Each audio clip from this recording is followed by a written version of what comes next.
I know. We wouldn't have had him sing. Well, you would have quorum, you would have done the assembly. Do you know they have to wait for me to drive?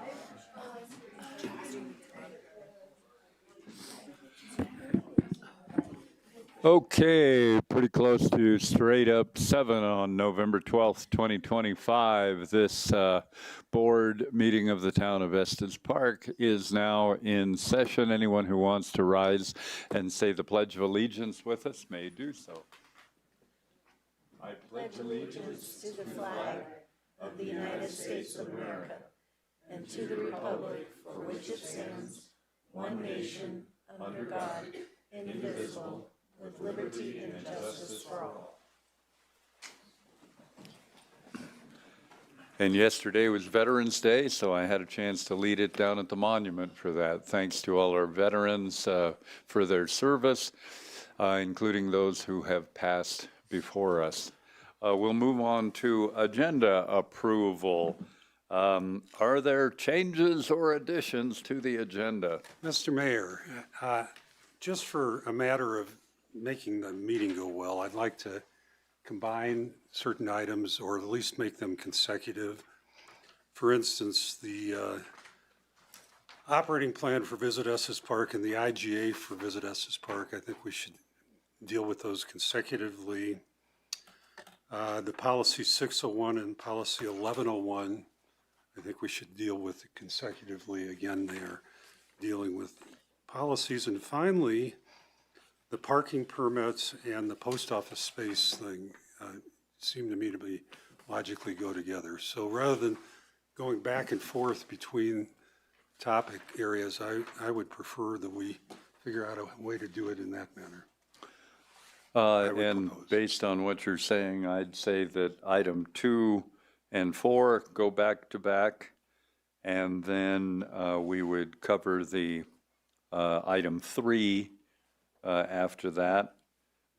Then item 5 and 7 come together, and after we cover those, we get to item 6, the parking permits, and space constraint. And by that time, they're consecutive because we've moved things around. So we'll take that order if that works for you, so I can keep things organized. I would need a motion to make those changes. Mr. Mayor, can I make one other suggestion? Can we leave the parking permits before the spending, and the spending and the delegation are internal stuff? We may have citizens here that want to talk about the parking permits, rather than have them sit through while we talk about our own internal stuff. All right. Maybe we could do that so after the vacation homes. Item 6 and 8 will take the place where 601 and 1101 will be the last of the If that's items. agreeable. Okay, I'll give it a try. I'll make that motion, whatever it is. Yeah. Okay. Do I have a second? I'll second. And we can go ahead and vote on it.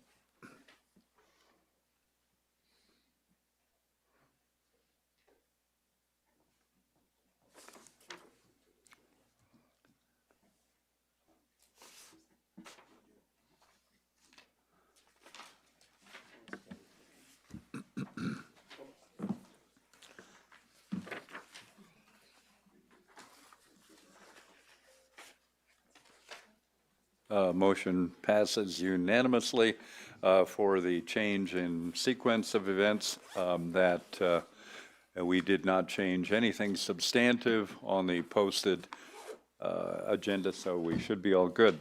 We get to the public comment portion of the agenda.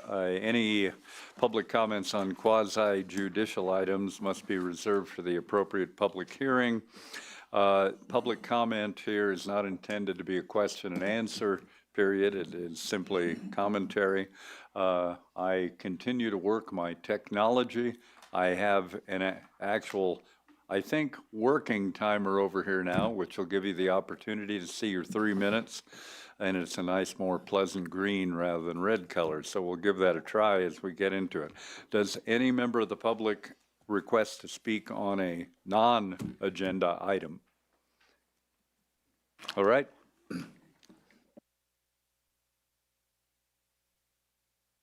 Hi, guys. My name is Patrick Marchink. I live at 440 Chiquita Lane here in Estes Park. Some of you may know me, some of you may not. Oh, nice job. I had the honor and privilege of staying up here on the town board for the 8 years. It's been 18 months since I've shared those seats up there. So I know it's often a thankless job, so I first want to start off by saying thank you very much for your service to the town of Estes Park. That being said, when I walked out of here my last time 18 months ago, I said, you know, I missed a lot of bedtime stories with my kids.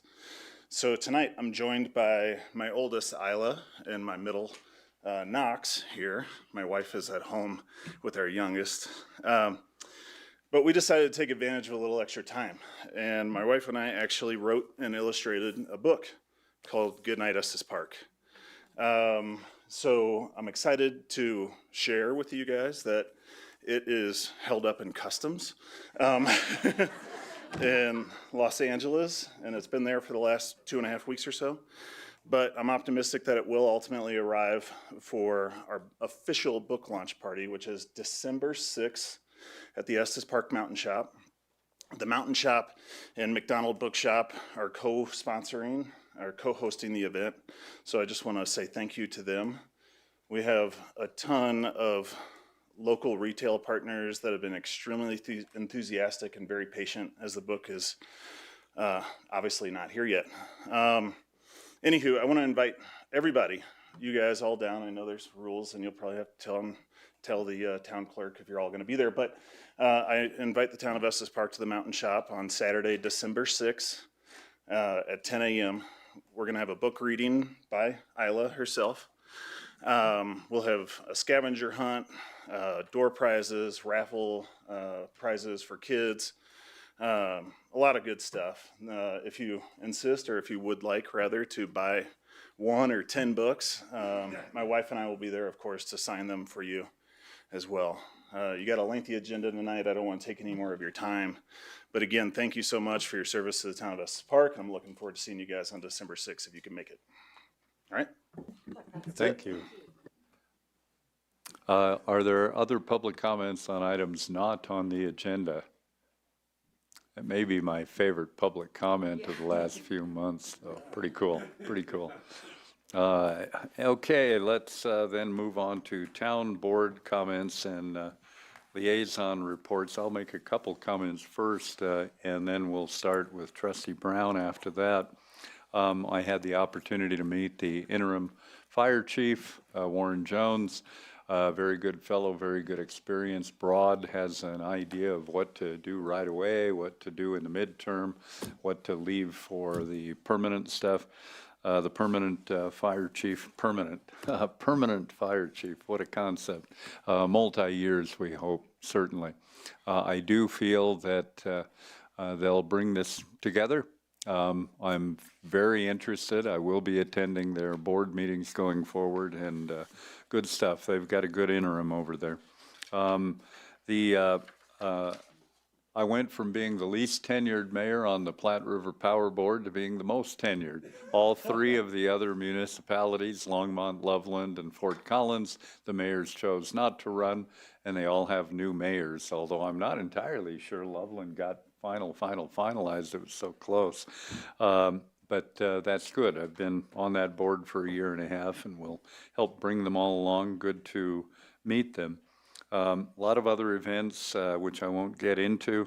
I did go down to the Board of County Commissioners on Monday and spoke in support of the acquisition, about no further delays on that, and the board did vote 3-0 in favor of moving forward with the December 1 date. You probably saw it in one of the papers. Finally, we had an election last week, and you know what I say when these elections happen, democracy in action. There you go. And as soon as the election is certified, the particular ordinance that did pass, the ballot initiative, it becomes the town of Estes Parks. We own it. We have to figure out how to implement it. So a lot more on that coming forward. And with that, I will move to Trustee Brown. So I am the liaison to the Housing Authority, and usually the Housing Authority meeting is the day after this meeting because it's usually on Tuesday, not on Wednesday. So this morning I had the privilege of being at the Housing Authority meeting. It's made for a rather long day, but nonetheless, it was helpful, and some of the people in the audience were there as well. So I don't think there's a whole lot to report from the Housing Authority. I'm also liaison to the Board of Adjustment, and I think we have a candidate finally that we are going to interview to discuss a possible appointment to the Board of Adjustment, which has been empty for a while. So that's a good thing. So as the other thing, as many of you know, I was a fierce advocate for the Vote No campaign. And obviously ballot issue 300 passed, 301 did not. And frankly, if I had been handicapping it prior to the election, if I thought one would pass and one would not, I thought it would be reverse of that. But, the voters have spoken. So we have for the town board a number of kind of different policies, including policies for the town board itself. So for instance, one of the policies has to the effect that if you are in the minority on a vote and the vote goes the other way, you still support what has been done. And that holds true also for the voters. So, 2 years ago, we had a similar initiative that did not pass.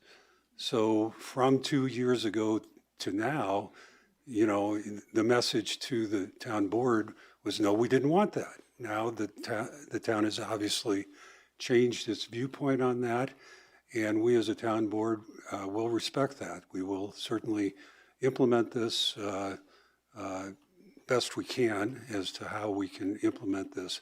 Having said that, the difficulty from a town board member is you talk to a lot of people around town, and trying to find out what the majority thinks is not easy.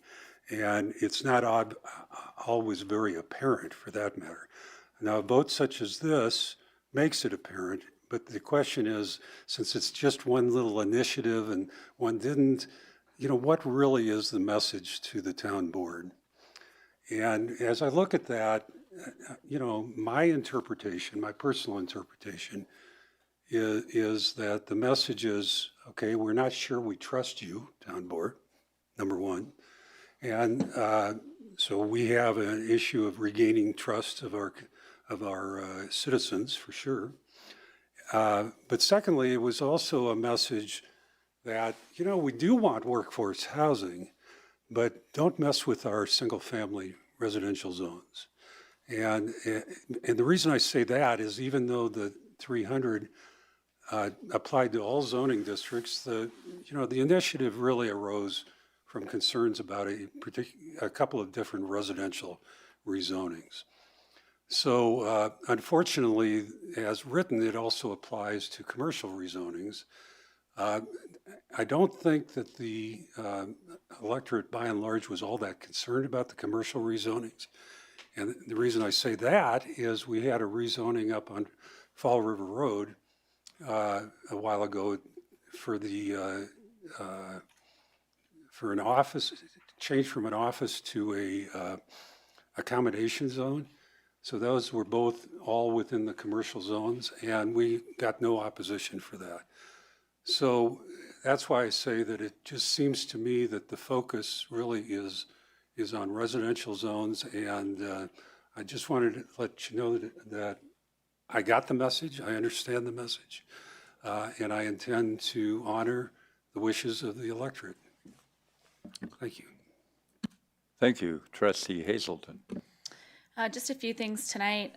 First, for restorative justice, we had a board meeting earlier this month. Oh, actually, it was at the end of October.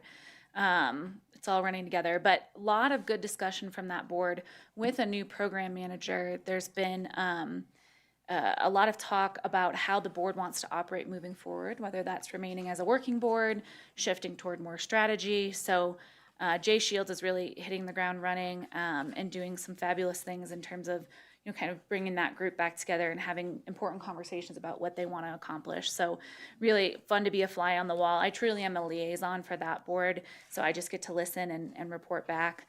And certainly, I've talked about this before, but they continue to be very involved in the development code update and getting community engagement. That is a huge load for their small but mighty team, and I'm so thankful that they are so committed to those small group conversations and organizing those for our community. So I believe there are more to come, and I'll be sure to report those dates when I have them. But I did want to mention Restorative Justice has an annual fundraiser called the Better Together dinner, and it used to be in person before COVID, and now there's an option to do a to-go. And so that's on December 11th. Mama Rosa's sponsors that. You can order a meal. There's some delicious options. There'll be information, I believe it's in all the papers, including QR codes, so you can sign up to order that meal. You can enjoy a cocktail and have a little happy hour with RJ volunteers and staff, or you can just grab your meal and take it home and eat in your cozy home. So December 11th, Better Together. I'll mention that again at our next board meeting, but I wanted to make sure I didn't lose sight of it here. Please support that if you are able. For Visit Estes Park, there are 2 agenda items tonight, so I'll save my comments for those at those time slots. But I did want to mention 2 things. One, I was going to just share that our new CEO, Sarah Leonard, starts on December 1st. She happens to be in the room tonight, which I did not know she'd be here, but we're very excited to welcome her to the team. She's obviously really getting going even before December 1st, so we're excited to welcome her. And then the next board meeting is Thursday, December 4th, due to the Thanksgiving holiday. We usually have them on Thursdays at the end of the month, but because of Thanksgiving, this one's bumped to December 4th. And then I wanted to mention Mayor Pro Tem Sinak and I are hosting the next trustee talk. That is next Thursday, November 20th at 10 a.m. at the Senior Center. So it won't, usually they're in this room, but that one's going to be at the Senior Center. Everyone is welcome. Please come and share your thoughts. It's a great listening forum for us to hear what you want to share, ask questions, give us your input. Very casual. There's no time clock or anything like that. So that's Thursday, November 20th at 10 a.m. And then also on Thursday, November 20th, I'm not involved with ENN at all anymore, but I just wanted to mention National Philanthropy Day. And honor the folks who have been nominated. There's quite a slate this year. You've probably seen some of that out in the various newspapers and on social media, but there's 4 categories, and in one of them, for enduring service, there were 10 nominees, which is amazing. We have a lot of do-gooders in our community, so I just wanted to congratulate those folks who were nominated for those awards. We appreciate everybody who contributes in those special ways, so that's all I have for tonight. Thank you. Trustee Youngland. Thank you, Mayor. Sister Cities is meeting as we speak, so I have missed that meeting for this month. So I'll be anxious to get a report from that meeting on just kind of an overview of how the delegation rounded up with those folks. I did report at the last meeting, but I just want to touch base again at the conference for the opioid abatement council for Colorado conference down in Fort Collins, Loveland area a couple weeks ago. A couple figures I didn't express, and I want to tonight, that there is a 31% decrease in fentanyl deaths in the state of Colorado. Isn't that awesome? So the money that we're getting through all of the different companies that we're spending on addiction and recovery is working. And then just another note for combating Colorado opioid crisis, $880 million is coming to the state of Colorado through 2041. So and we're still hearing and seeing some of those funds come through. The money has dropped down a little bit over the last couple years as expected, but what a great amount, right? And so we're really excited. You could go to that dashboard Regional Opioid Abatement Council of Larimer County, the work we're doing all over the state, as you can tell. That's a huge number of decrease for fentanyl, which is the drug right now that's killing so many people, all ages. So anyway, that's all I have to report. Thanks, and thanks for your work on that council, Mayor Pro Tem Sinak. So I won't repeat all the stuff that Trustee Hazelton brought up, but the rooftop rodeo, the dates for 2026 have been announced, and they'll be July 6th to July 11th. The tickets will go on sale November 19th at 10 a.m. So if you want to get your tickets early, make sure you have a ticket. Go to rooftoprodeo.com on November 19th and avoid the rush. Thanks, that's it. Thank you, Trustee Lancaster. Yeah, thank you. I don't have anything to report on what I've been doing, but a couple things that I've got some shout outs that I would like to make. One is to Greg Mahonen, our former Public Works Director and our current Stormwater Manager. He was named the Colorado chapter of the American Public Works Association Professional Manager of the Year. So that says a lot for the community and for Greg. Greg's done a great job for this community, and just want to shout out to him. APWA, the Public Works Association, also, we mentioned this during the study session, but I want to make it public here too. Recognize the Downtown Estes Park Loop project as the project of the year for small communities. It's neat to have a project and have Estes Park recognized for our work here in community building. And then a couple weeks ago at the ICMA, which is the International City County Managers Association meeting in Tampa, the town of Estes Park received the Community Partnership Award for populations under 10,000 for the work being done with 6E funds and childcare housing. So it's pretty cool. We're getting recognized on a national and international basis for what we're doing with childcare and housing. So kudos to everybody who's been working on that and that project. Lastly, last week and before, I served as an election judge, and I want to thank everybody who came out and voted. Really appreciate that. Democracy only works if you play. As I said before, democracy is not a spectator sport. You got to be out there doing it. So thank you for voting. One of the things that came up all the time, though, was on 300 and 301, was we had a lot of people come in and said, these aren't on my ballot. There's something wrong with my ballot. The county clerk screwed up. Well, that's because they don't live in the town. And it's amazing how many people don't know whether they live in town or not. We were spending a lot of time on my phone trying to scroll out and show them where their house was. So I called in, I talked to Deputy Administrator Dan Weber, said, can you get us a map?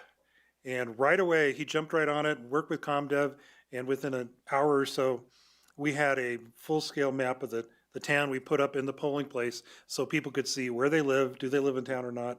I really appreciate that type of response, really helped out in the election. All the judges, the election judges appreciate it. I want to give a shout out to him and ComDev for helping us make the election successful and helping with the voters. So thank you very much. And that is it for me. Thank you, Trustee Eigel. Thank you, Mayor. I have just a couple of comments. First was the election. Election went through, and thank you for participating. I think the turnout was good. And I think that the message that came through with this election was a lot greater than the ballot language. And in a couple of, I made reference to this in a study session earlier, that frequently the message from the community to trustees or the town staff is, you're not listening to us. And I have been in those shoes. I am empathetic. I completely understand that sentiment. And so I just want to acknowledge that an election is a very powerful and maybe the best way for a constituent to communicate to their elected leadership. And an election is very important. It's good that you participated. The message that came through to me was louder than just the ballot language. So being respectful of that and listening, I want you to know that I think that we need to listen to the community as elected members of your neighbors. But I also think that there's an opportunity for us to communicate. I will never say to anyone, well, I know better than you do, so I'm going to make this decision for you. but I will try to do a better job sharing. There are a lot of factors and a lot of meetings and a lot of time that goes into making good decisions in this seat. And I can't speak for anyone else here, but I can tell you that when I make a decision here, it's based on all of the information that I can gather, whether that's in a conversation at my business, in an email, historical information that I have, or an election, or the information the staff provides. There's a tremendous amount of information that goes into each decision. So I want to tell you that I am listening. I'm listening very clearly. I think that everyone else here is as well. But I will try to do a better job of sharing the information that I have to make decisions as I consider what the input is. The other probably more important issue that I need to straighten out, because the previous meeting that we had was recorded, and I made a comment that I want to clear up. We were talking about the Loop project, and there was a traffic study report that we heard, and it had interesting information. But one of the comments that I made was that I kind of like that roundabout over by where the Downut House was, and I can go through that intersection at, I think I said something like 60, and then head up over the Moxon Bypass. And so if the police chief was listening at the moment, or if any of the officers were, and I know that he's hiding a little bit in the back, but it's recorded, I follow all traffic laws. I drive with due regard and safety.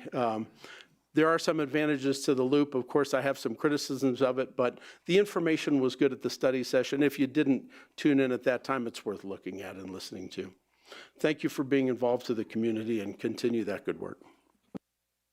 Thank you. Yeah, listen to everybody, take in all the input that's provided verbally or through written letters, whatever. Wherever we collect that information is good, and I think all the trustees do their personal very best to listen to all of that. It's not a direct, like a pool shot, you know, it's not just you tell me this is what we should do, and the cue hits the 7 ball and it goes that direction. There's an awful lot of factors and vectors and a lot of stuff that goes into it, but keep bringing that input. We all need to be expert listeners. Let's move forward with the town administrator report. Thank you, Mayor. Only one item tonight. I want to extend my thanks to everyone that was involved in putting on the Veterans Day ceremony yesterday. The weather was great. I think that's the first time in a while the weather has been good for that ceremony. The wind was there, but the wind's always there in Estes Park in November. Local Boy Scouts Troop 8 presented the colors. American Legion Post 119 Commander Dan Skase led the ceremony. Mayor, of course, led the Pledge of Allegiance. We had Todd Bertani and Tracy Dalton for the invocation and the benediction, and then Brad Fitch shared stories of his service. So it's a really nice ceremony over there by the Veterans Monument, and I would encourage everybody to come out next year to participate. Thank you. We will move on to the consent agenda. I'll read it into the record in full. We have the expenditure, and good night, Marchinks. Good to see you all. Good night, Estes Park. Yeah, good night, Estes Park. Item 1, expenditure approval list bills. Item 2, town board meeting and study session minutes dated October 28th, 2025. Item 3, resolution 9425, contract amendments extending debris removal and hauling services with multiple contractors to deal with storm, disaster, or other events. And finally, item 4, resolution 9525, design, build, construction contract for Mrs. Walsh's garden pond with Whitestone Construction, $114,206.40 budgeted. Does any member of the public, including the town board, request to have an item removed from the consent agenda? I see none. I will take a motion. I'll move to approve the consent agenda as written. Second. Mayor Pro Tem Sinek made the motion to accept the consent agenda as written. Trustee Hazelton seconded, and we can vote.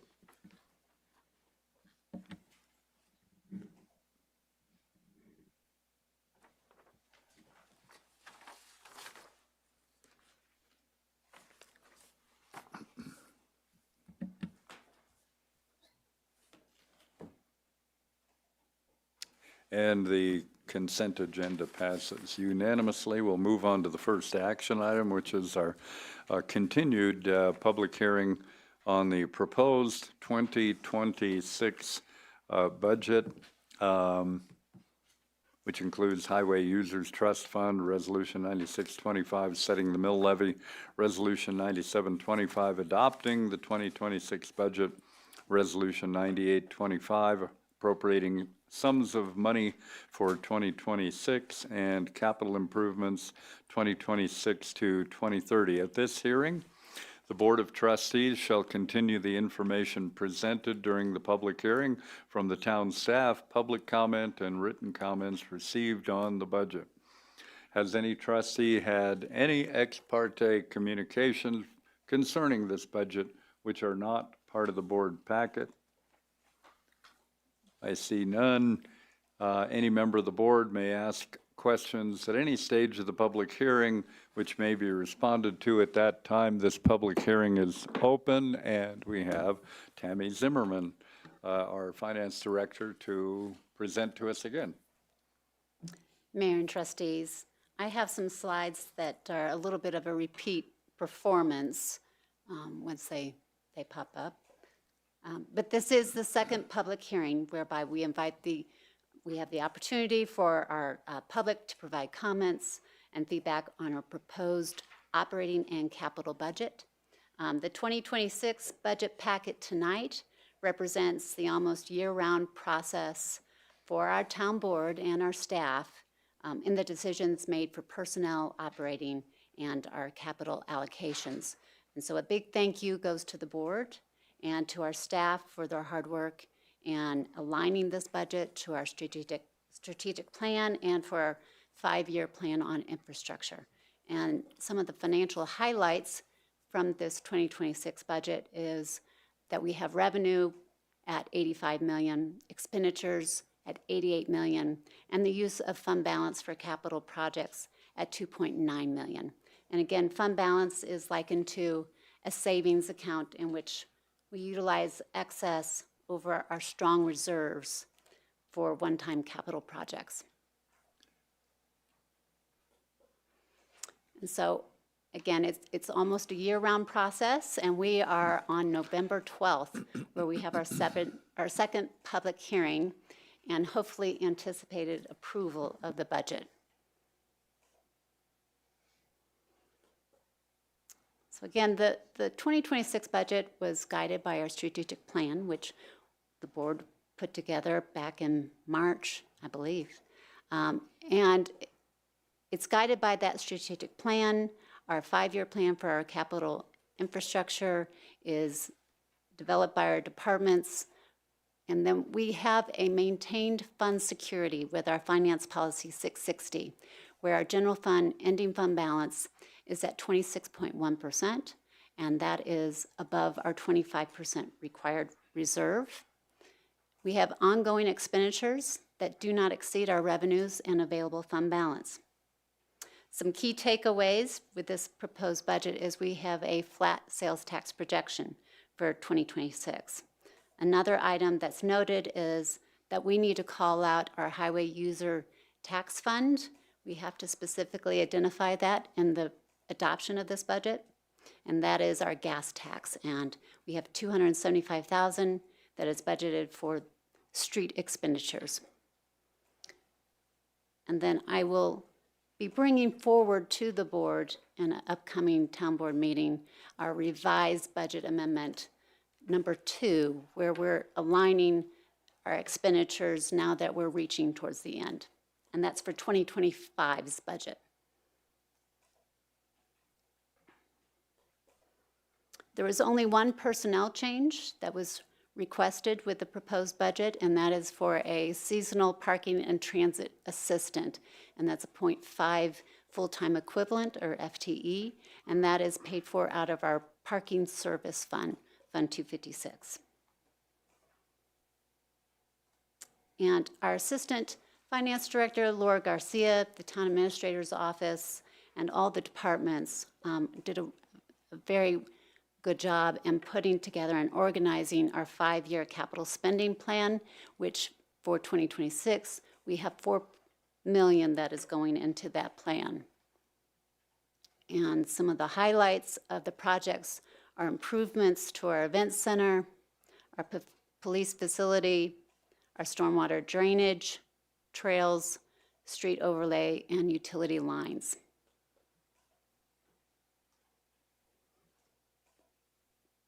There were no changes made to the budget after our 2 budget study sessions.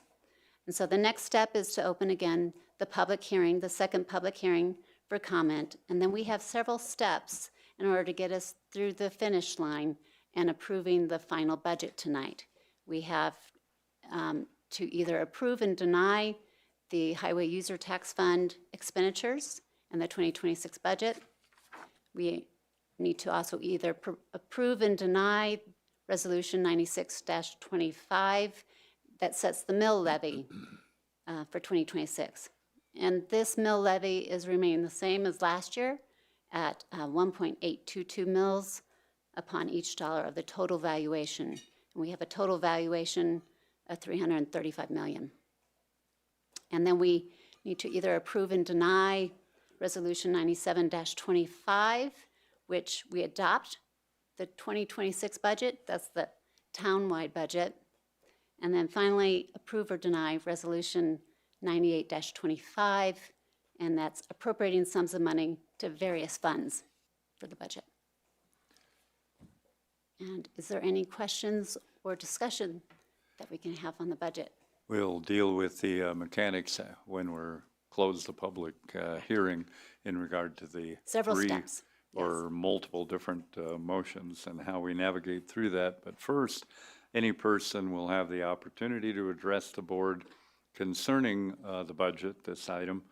All individuals must state their name, address for the record, and limited to 3 minutes. Are there any comments from the public on the 2026 budget? I see no motion there out in the audience, no physical motion. Town clerk, have any communications been received in regard to the 2026 budget which are not in the board packet? No additional comments have been received, Mayor. Okay. Any final questions, board? All reports, statements, exhibits, and written communications presented will be accepted as part of the record. This public hearing is closed. And now we get into the motion process. So do we do each of those sequentially? I'm Yes. getting a nod, yes. There's sample Okay. motions for us. Yeah, Made it so we very have those easy. sample motions, and I will need a motion for the first one. I move for the approval to utilize the Highway Users Trust Fund for expenditures for striping, snow plowing, traffic signs, streetlights, and other related road and street costs as proposed for 2026. Second? Trustee Hazelton moved to approve that item 1 related to the Highway Users Trust Fund. Trustee Youngland seconded. We can vote on that specific item.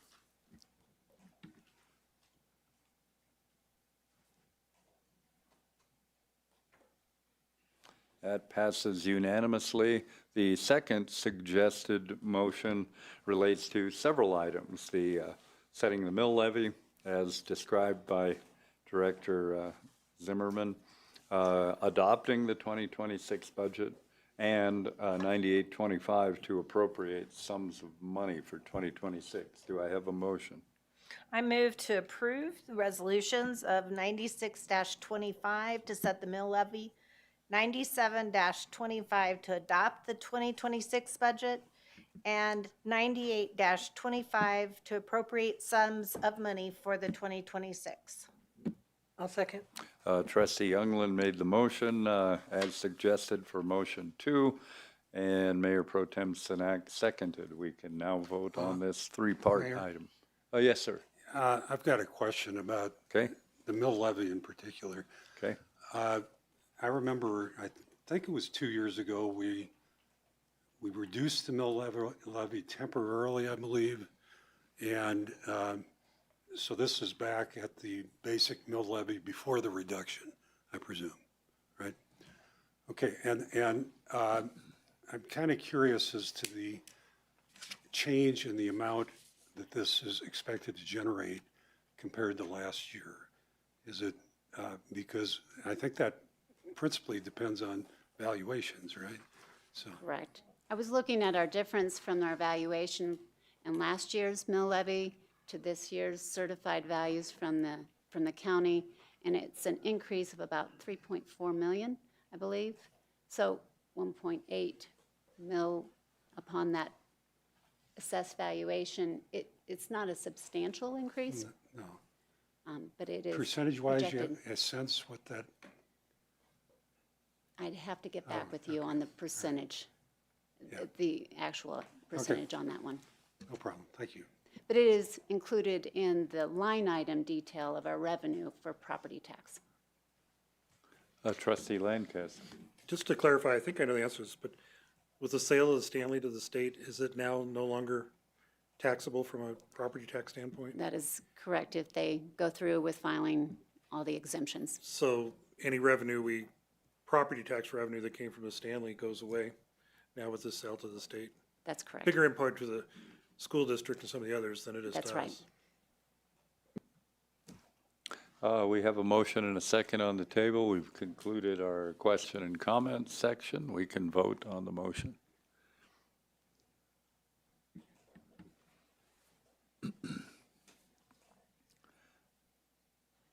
The three resolutions pass unanimously. Good work, but we have one more motion relating to the capital improvement plan. So I'll take a motion on that. I'll move to approve the 2026 through 2030 capital improvement plan. Second. Motion made by Trustee Youngland, seconded by Trustee Hazelton. And unless there are questions or comments, we'll vote. Okay.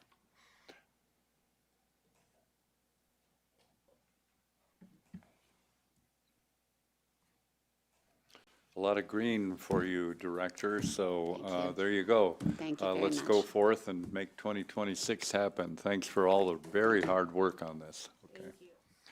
We're going to move on to, in our reordered agenda, we'll be talking two Visit Estes Park items in a row. And the first one is the 2026 Visit Estes Park Operating Plan and approval of that, or, well, whatever we do with it. We brought this up last time, but we continued it. We didn't have either of our liaisons present that particular night, and I don't think there was anybody from Visit Estes here in the room too, so feel more comfortable with this assembled group. So, Town Administrator Mahalik. Yeah, Mayor, I'm the messenger on this one. Per the terms of your agreement with the Larimer County Board of County Commissioners for the formation of Visit Estes Park, Visit Estes Park is required to file an operating plan with the town and county no later than September 30th of each year. Has to identify how the district is going to operate, the tax that's to be levied, and any additional information that the boards deem necessary to make judgments on the funding of Visit Estes Park in the upcoming year. You all are required to approve, modify, or disapprove the operating plan no later than December 5th. You reviewed this operating plan at the October 15th joint study session with the Board of County Commissioners. There were no changes requested at that time.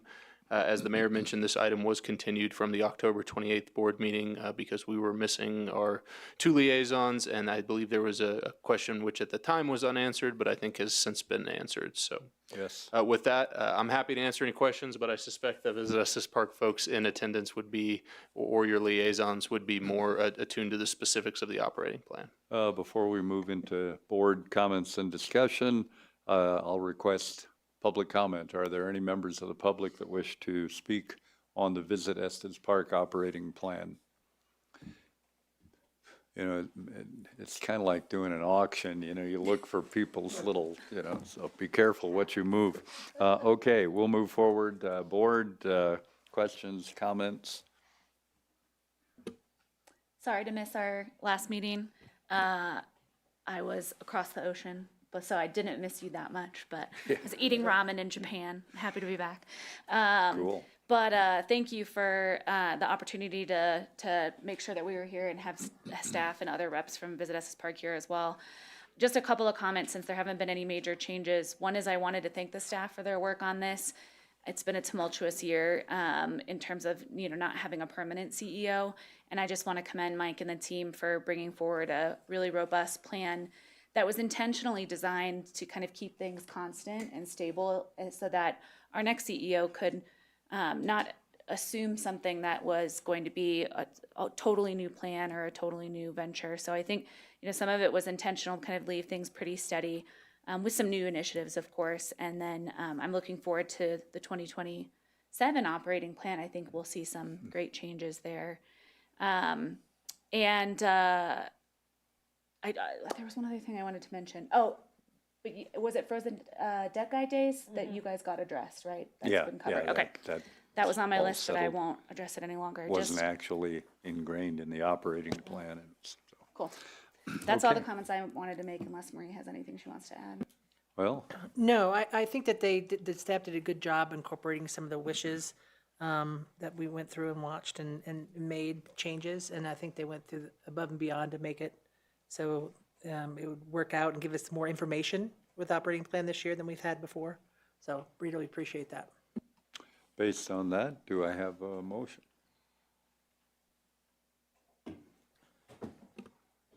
I move to approve the 2026 Visit Estes Park operating plan. I'll second. Trustee Hazelton moved to approve the 2026 VEP operating plan. Mayor Pro Tem Sinak seconded. We can move forward with a vote.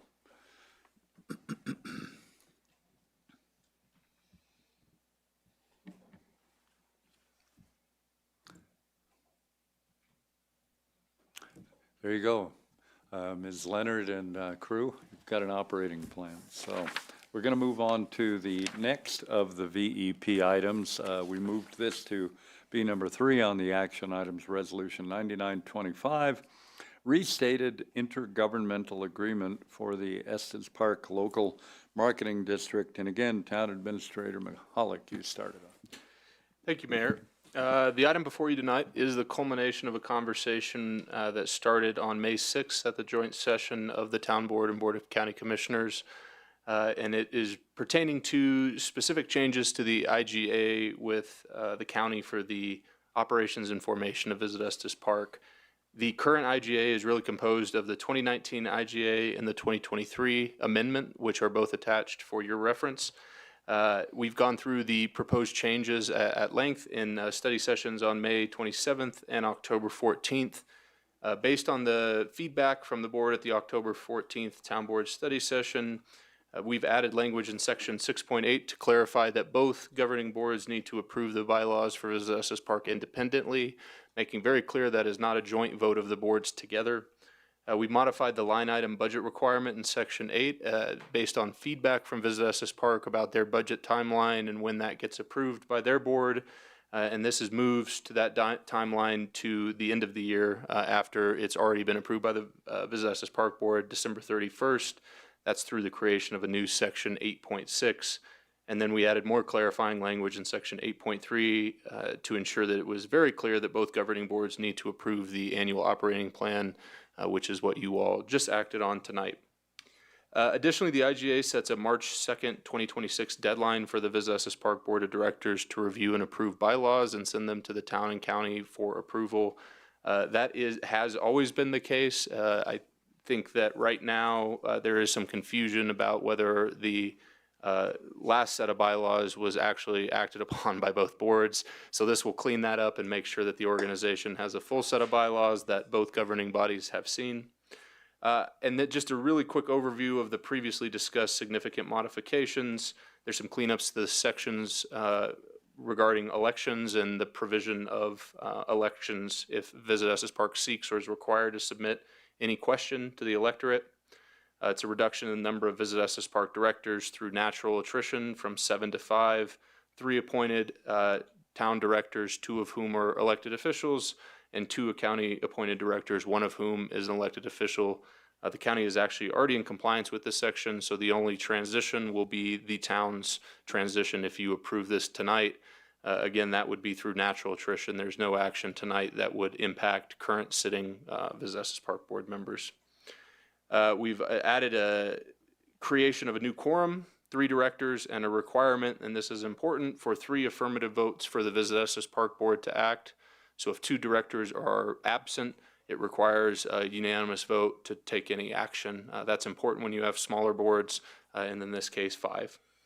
It creates a marketing advisory committee and a mechanism for current Visit Estes Park directors to transition to that committee without an interview. It changes the process for removing an appointed director. It removes the rule of 6 that we discussed, where there was a joint vote between the town and the county. It separates it out. The town board can remove an appointee with a simple majority. The county commissioners can remove one of their appointees with a simple majority. It does not cross over jurisdictional lines.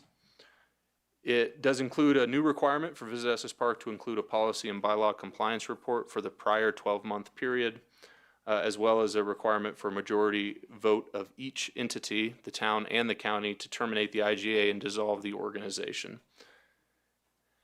List advantages and disadvantages, and I'm happy to answer any questions that you have. The county commissioners have discussed the previous version and looked at the most recent updates. They did not have concerns with the changes that the board had requested, the modifications to clarify the independent board votes required, as well as the changing of the timeline of the operating budget. Happy to answer any questions that you might have. Thank you. Before we get into discussion and questions from the board, I'll open it to public comment. Are there any members of the public who wish to speak on this topic?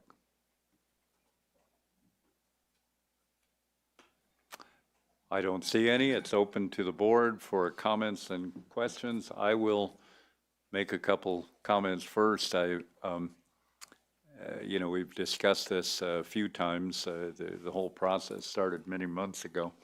I generally don't feel that moving forward to additional bureaucracy and advisory boards, even while we're shutting down other advisory boards, is necessarily the right path. I also feel that marketers and merchants are smart people.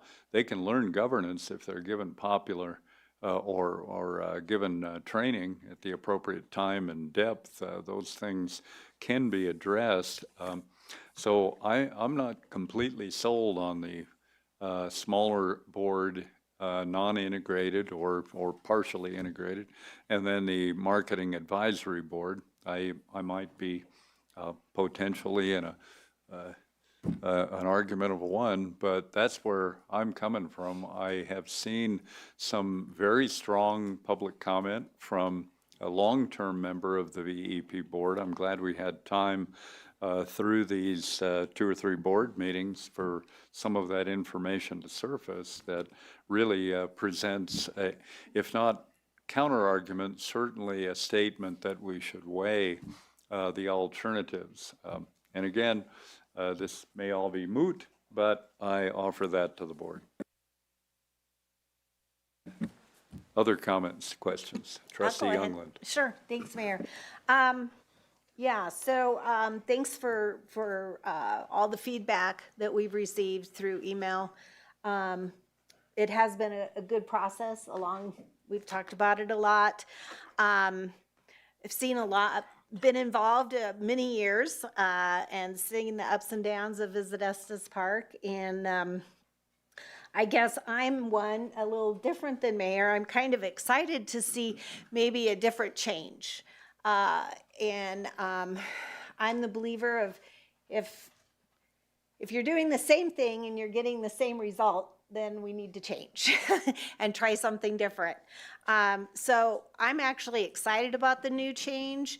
I am very excited about the addition of an advisory board where we can get a lot of input from and their expertise.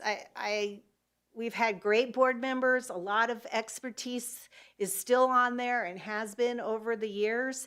And I'm excited about it. I understand there's some hesitation for some, but I really think that I hope that the new change if voted on, brings new and different results. And that's what I'm hopeful for. Thank you. And I just, in conversation in regard to that, Trustee Youngland, I often feel that the single most important factor in bringing staff together, in moving the organization forward, in good relationship with the VEP board, is the CEO, the representative of the VEP board on Visit Estes Park. I have great confidence that the process worked well. The board has hired I think, a very good candidate. I saw Mayor Joan Peck from Longmont a couple weeks ago, and she said, "Oh no, you got her." They really loved Miss Sarah Leonard down there, and that speaks volumes to me. A wonderful thing. I would like to see how things progress with a CEO who can bring things together, make changes as necessary, and work forward. But again, I'll defer now to Mayor Pro Tem Sinek. So I look at the changes as so positive. And the reason why I look at it differently is that you look at, say, I'm just gonna bring out the boards, school board. You run for the school board, you're not running in the school board because you're a principal or because you're a teacher or because you have an educational background. When you run for the town board, I've never been a town administrator. I wouldn't want to be a town administrator. I've never worked with streets, and I wouldn't probably do very well with that. Your expertise is not necessarily on the governing board. I'm excited about the fact that they could have a marketing board, and some of the people that are going off and some of the people that cannot be on the board anymore can be part of that marketing board, because I think that it's an experience that will be lost if they're not on that board. I'm looking forward to the fact that we have a new CEO that I have total faith in that can run the district, and not having a board getting into the marketing part of it. I just don't think that's the right way. We may look at it a few years and go, this should be different again or whatever. But I think to make this change right now when we have a new CEO is the perfect time for it. I think to have a board that's made of governance ensures the future of Visit Estes Park. I mean, I was a little worried there for a while that things would happen and either the commissioners or this board would say, we don't want to do it anymore. When that happens, Visit Estes Park goes. It's gone. And I think that the way that new structure is, I think it ensures the future of Estes Park. That's how I look at it. I'm really excited about having a marketing advisory board that does talk about the marketing. And I said this before at the meeting, because I'll say it again. I am not a marketing person. I sit some of the marketing stuff, my brain just wanders into everything else except for what they're talking about. And so that's not my expertise. My expertise, besides being a veterinarian, is governance, and it's not in marketing. And I think that everybody's got their place, and the board that should be governing the money and the citizens' taxpayer money that goes into Visit Estes Park should be a governance board. So that's how I feel. I'm actually feeling that it's going to strengthen Visit Estes Park, and I think that some of the people that might be concerned, because it is a change, we are talking about nobody likes change, I think those people are going to be so strong in the marketing aspect that I'm just excited about it. I think it's going to go really well. So. If 2 years from now it's working gangbusters, I will be the first in line to applaud. So there you go, my commitment. I see no other lights on. Do we have further discussion or a motion? I'll make a motion to approve, let's see, we've skipped, Resolution 99-25.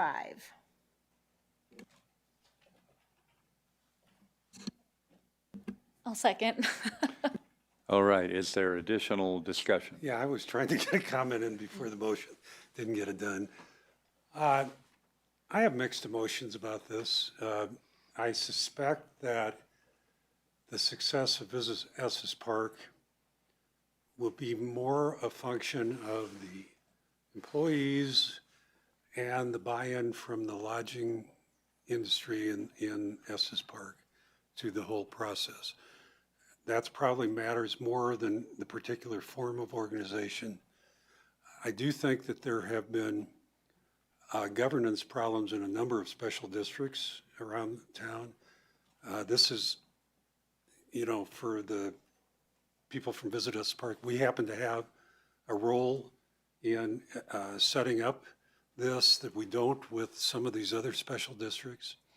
And so I think that my hope is that I think this is likely to pass. I'm not sure until we have the vote, but if it does pass, I would hope that the market or particularly the lodging folks really get behind doing this. They don't have to be bothered quite the same way by some of the nuances of governance that have been brought up about this. And it really has an opportunity to make better use of the expertise of these people in the lodging industry if they embrace it. So with that, I think I'll probably vote no because of the objections from some of the existing board members, but if it does pass, I really hope that people will embrace the new thing and give it a chance to work. Trustee Hazelton. Yeah, I'll make a few comments since it's no secret that I think the concerns with Visit Estes Park this time around have originated with me as the liaison and as a voting board member of Visit Estes Park now over a year ago. And I think, one thing, we received some feedback, which, is really valuable to hear that perspective. Certainly gave me a lot to think about.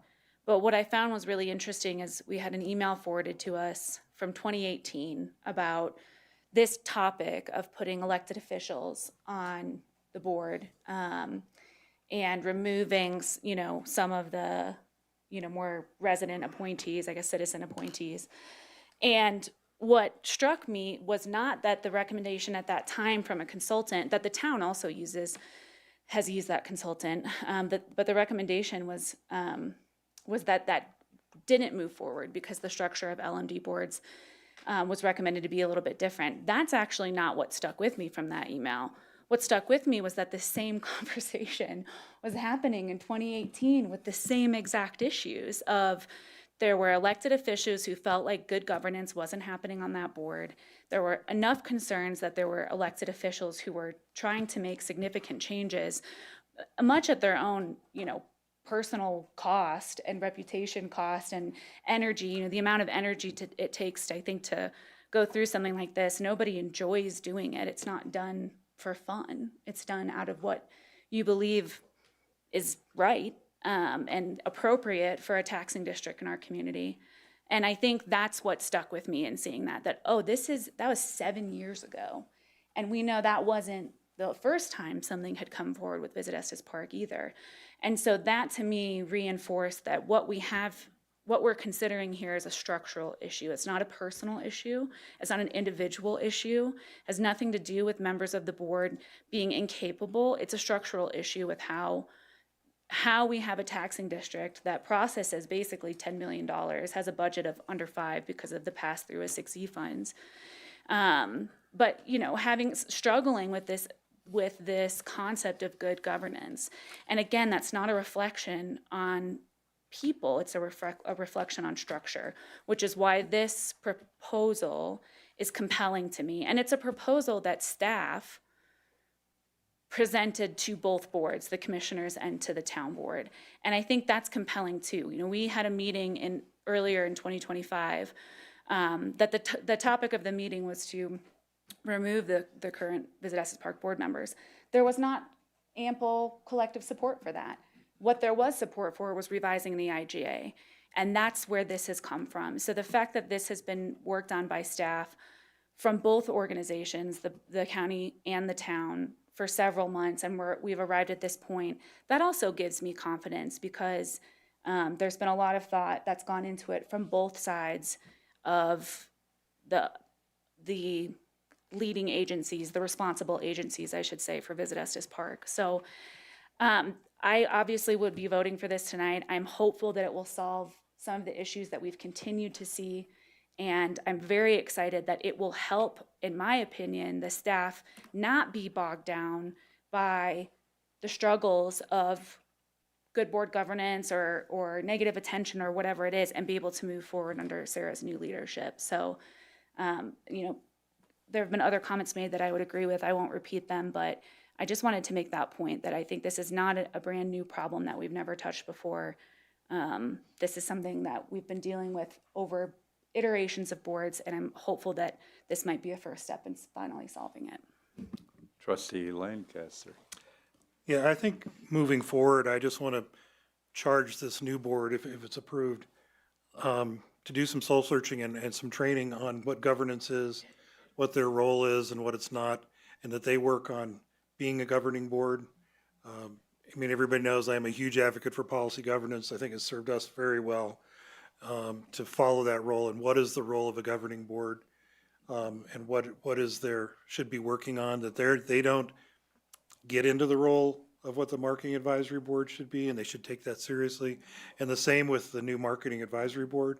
I'm excited about that. Get people who don't have to worry about all this messy governance stuff, can just be creative and look at the marketing and move forward with that, and keeping their sandbox there, and that the governing board will see that as a huge asset to them, and people know where the bumpers are on each side. And it'll take some work on it over time to see, you know, what's the role, what do we do, what we don't do, and so we don't step into each other's sandbox, and that's always a problem with policy governance. And hopefully there'll be some work done to actually define that by the board and moving forward. But I would give that charge to them, as move forward, find those roles, work together and see how they mesh together. And I think it would be really good moving forward for Visit Estes Park. As you said, this has come up several times, and, you know, I think earlier somebody said something about the definition of insanity is doing the same thing over and over again, expecting different results. I think it's worth a move. I think it was a good recommendation in 2018, and it's a good recommendation now. With that, I see no other comments or questions. We have I believe we have a motion on the table, correct? Was it Trustee Hazelton made the motion? I made the motion. Trustee Youngland made the motion, Hazelton seconded. and Trustee Hazelton seconded. It was a short while ago. With that said, we can vote on the motion.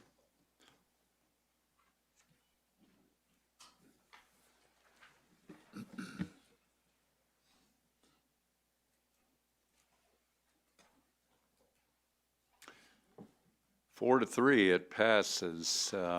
Democracy in action.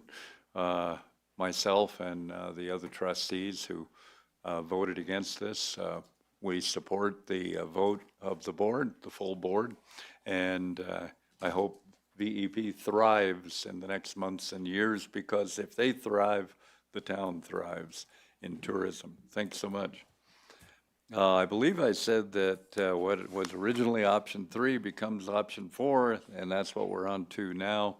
Ordinance 1825, amending Chapter 520 of the Estes Park Municipal Code regarding vacation homes and bed and breakfast inns.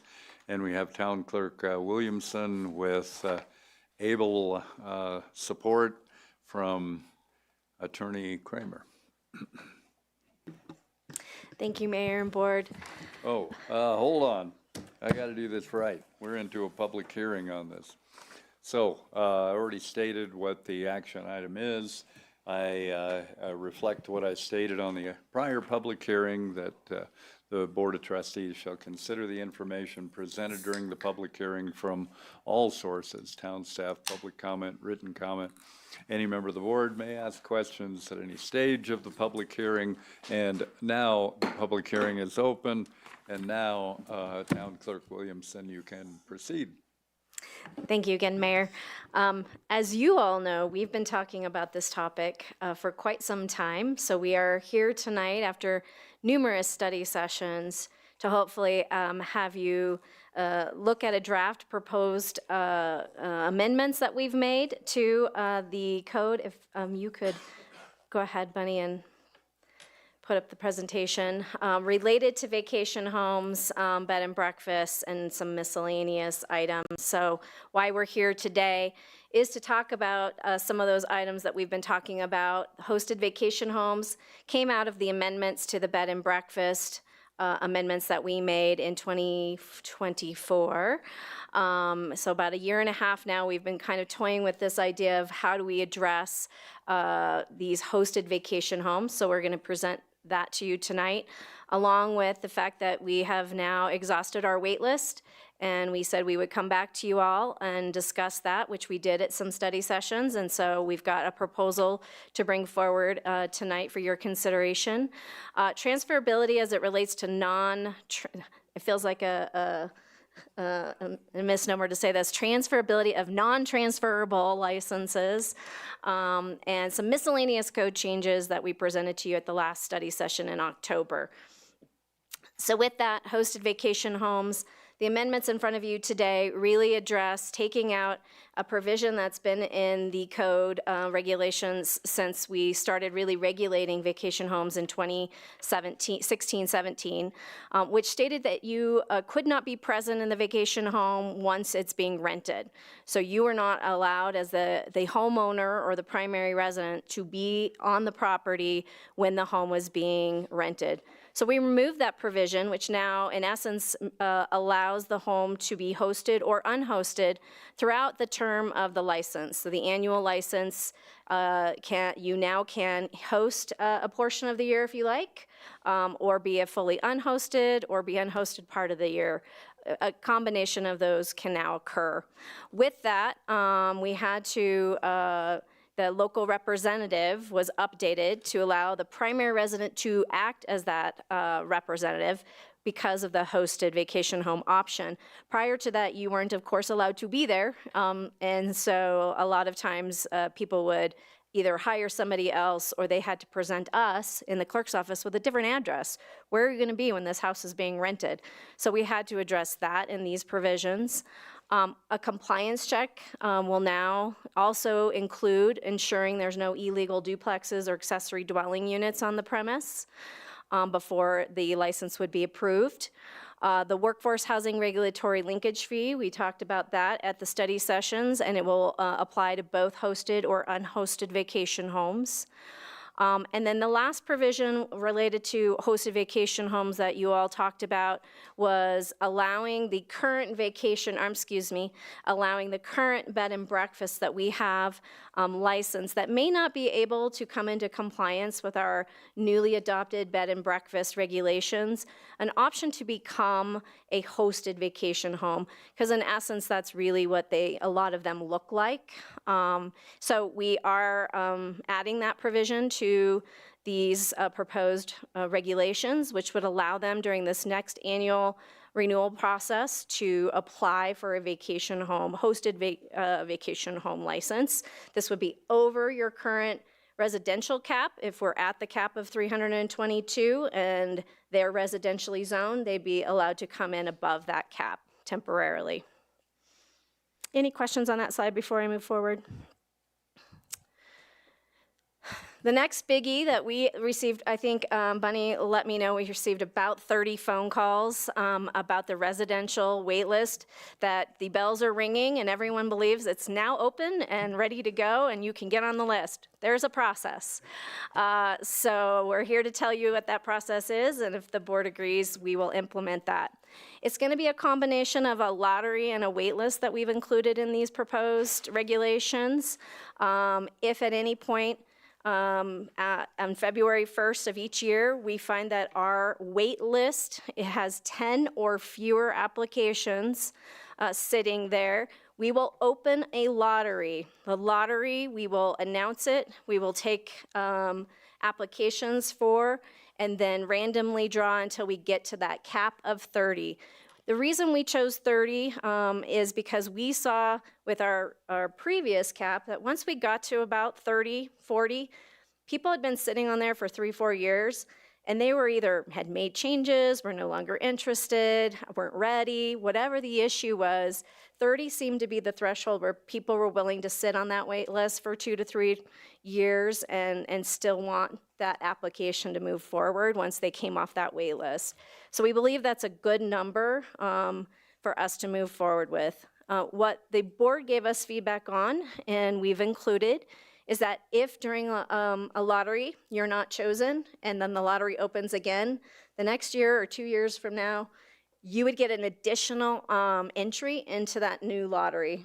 I refer to it affectionately as the Hunger Games because you're getting an extra ticket basically into that lottery. So that's how we've addressed that, and we'll of course come up with written processes in our office and the town clerk's office as this goes through. But it does give that greater chance to a property that continues to add their name to that lottery list when it opens up. Any questions on that? Okay.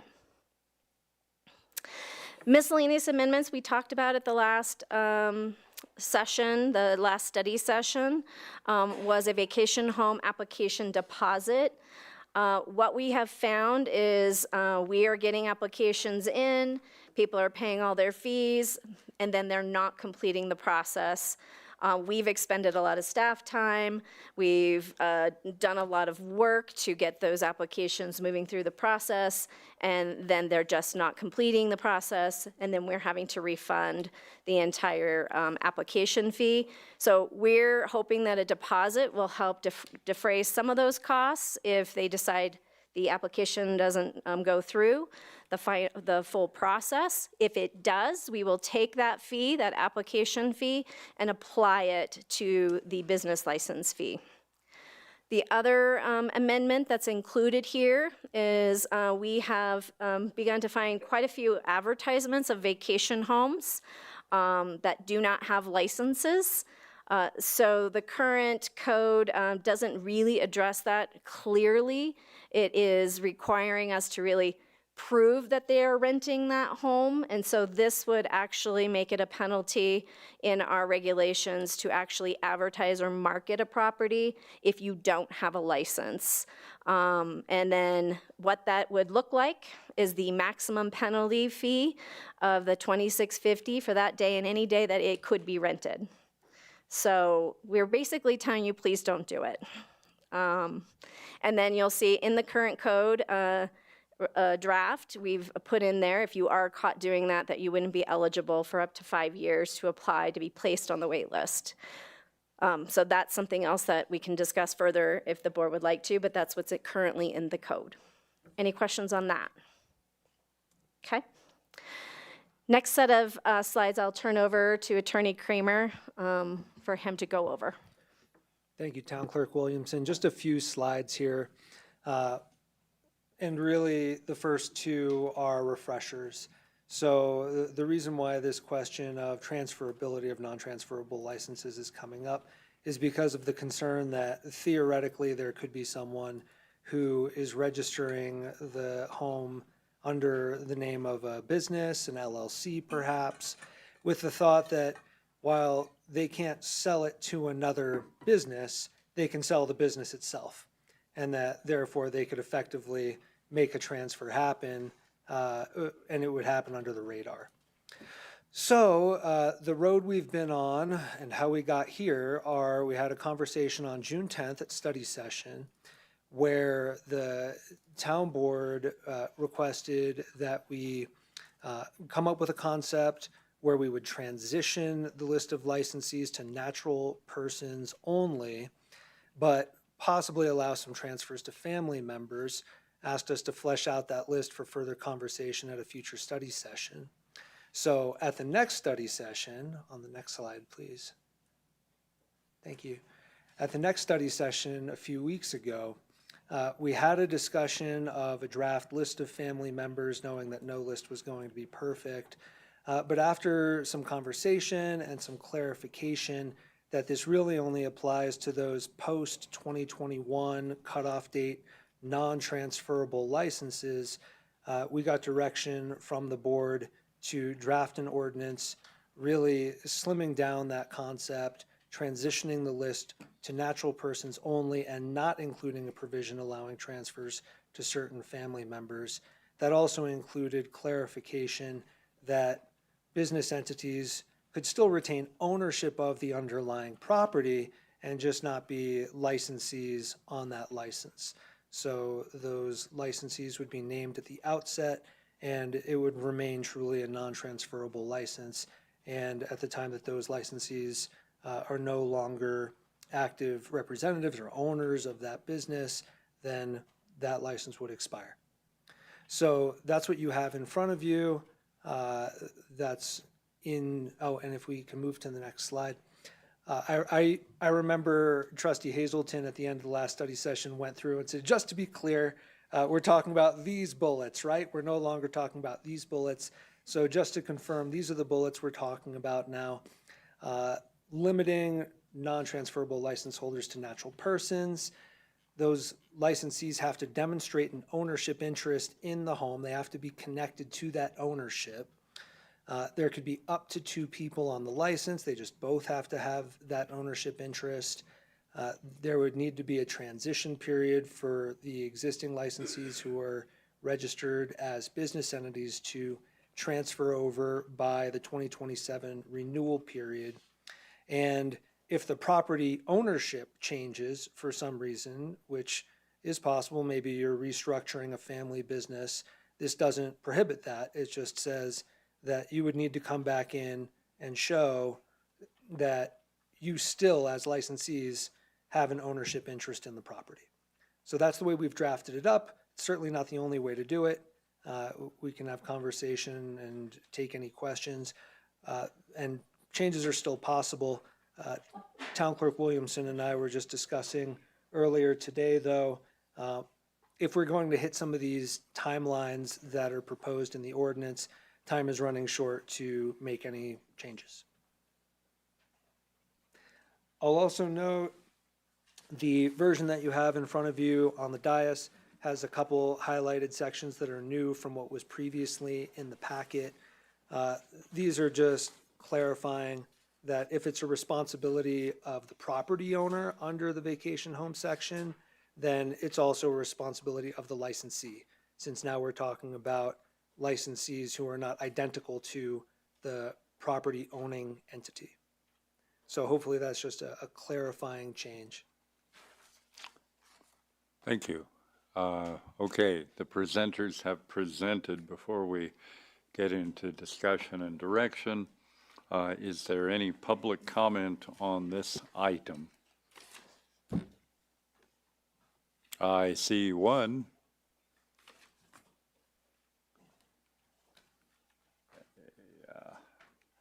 Hold on while I get my little cool. 77 hours.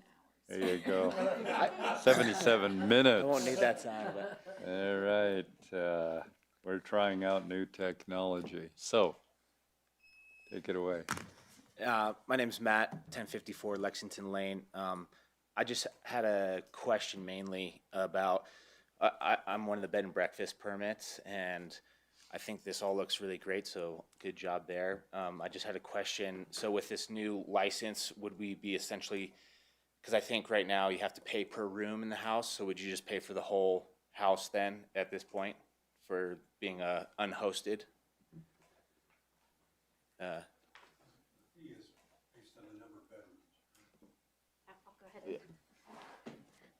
I believe the intent of that was so that you can use the house however you want. So it would be a fee per bedroom because you could use it hosted or unhosted. Thank you. Thank you. See if I can figure out how to stop and reset. Okay. Any other public comments on this item? All right, board, it's open to you. Take it away. Trustee Lancaster. Okay, I have a couple things. One, I thought we were making sure you could transfer it to a family member. I thought that was part of the whole point of this. And now as I read this, we're not. So it can't go from generation to generation if the proper, because that was my understanding. Correct, Trustee Lancaster, and maybe my understanding was different from board members' understanding, but that was my takeaway from the last study session. And that came after conversation about this really only relating to the 2021 cutoff date, post that date. And if board members were confused about which way we were going with that, then we can revisit that. So I'm still confused. Which way are we going with that, as proposed? No transfers to family members was Okay. the direction that I thought that I received. Past 2021. So it's not the ones that have been family So, forever. so past 21, I'm still confused. Past 2021 cutoff date, no transfers to anyone, including family members. So so if you got a license after 21, you cannot transfer it, period, Correct. to anyone, no matter whether they're related to you or not. Correct. As But if it drafted is now. prior to that, Prior to 2021, those licenses are transferable. They have been the whole time. Well, that's where we were before we started all this, right?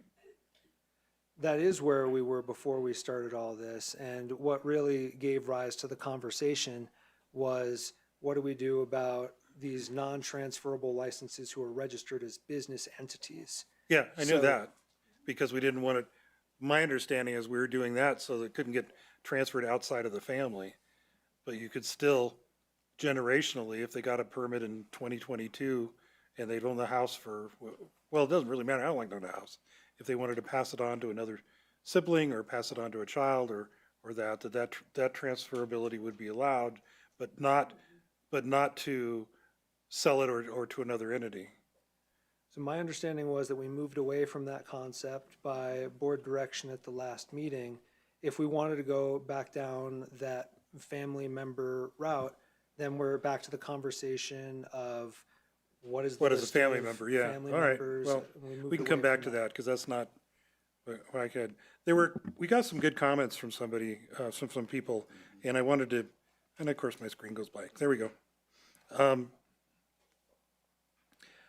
One was, apparently there's a section, I didn't go into the detail, where you have a 14-day limit to respond to something.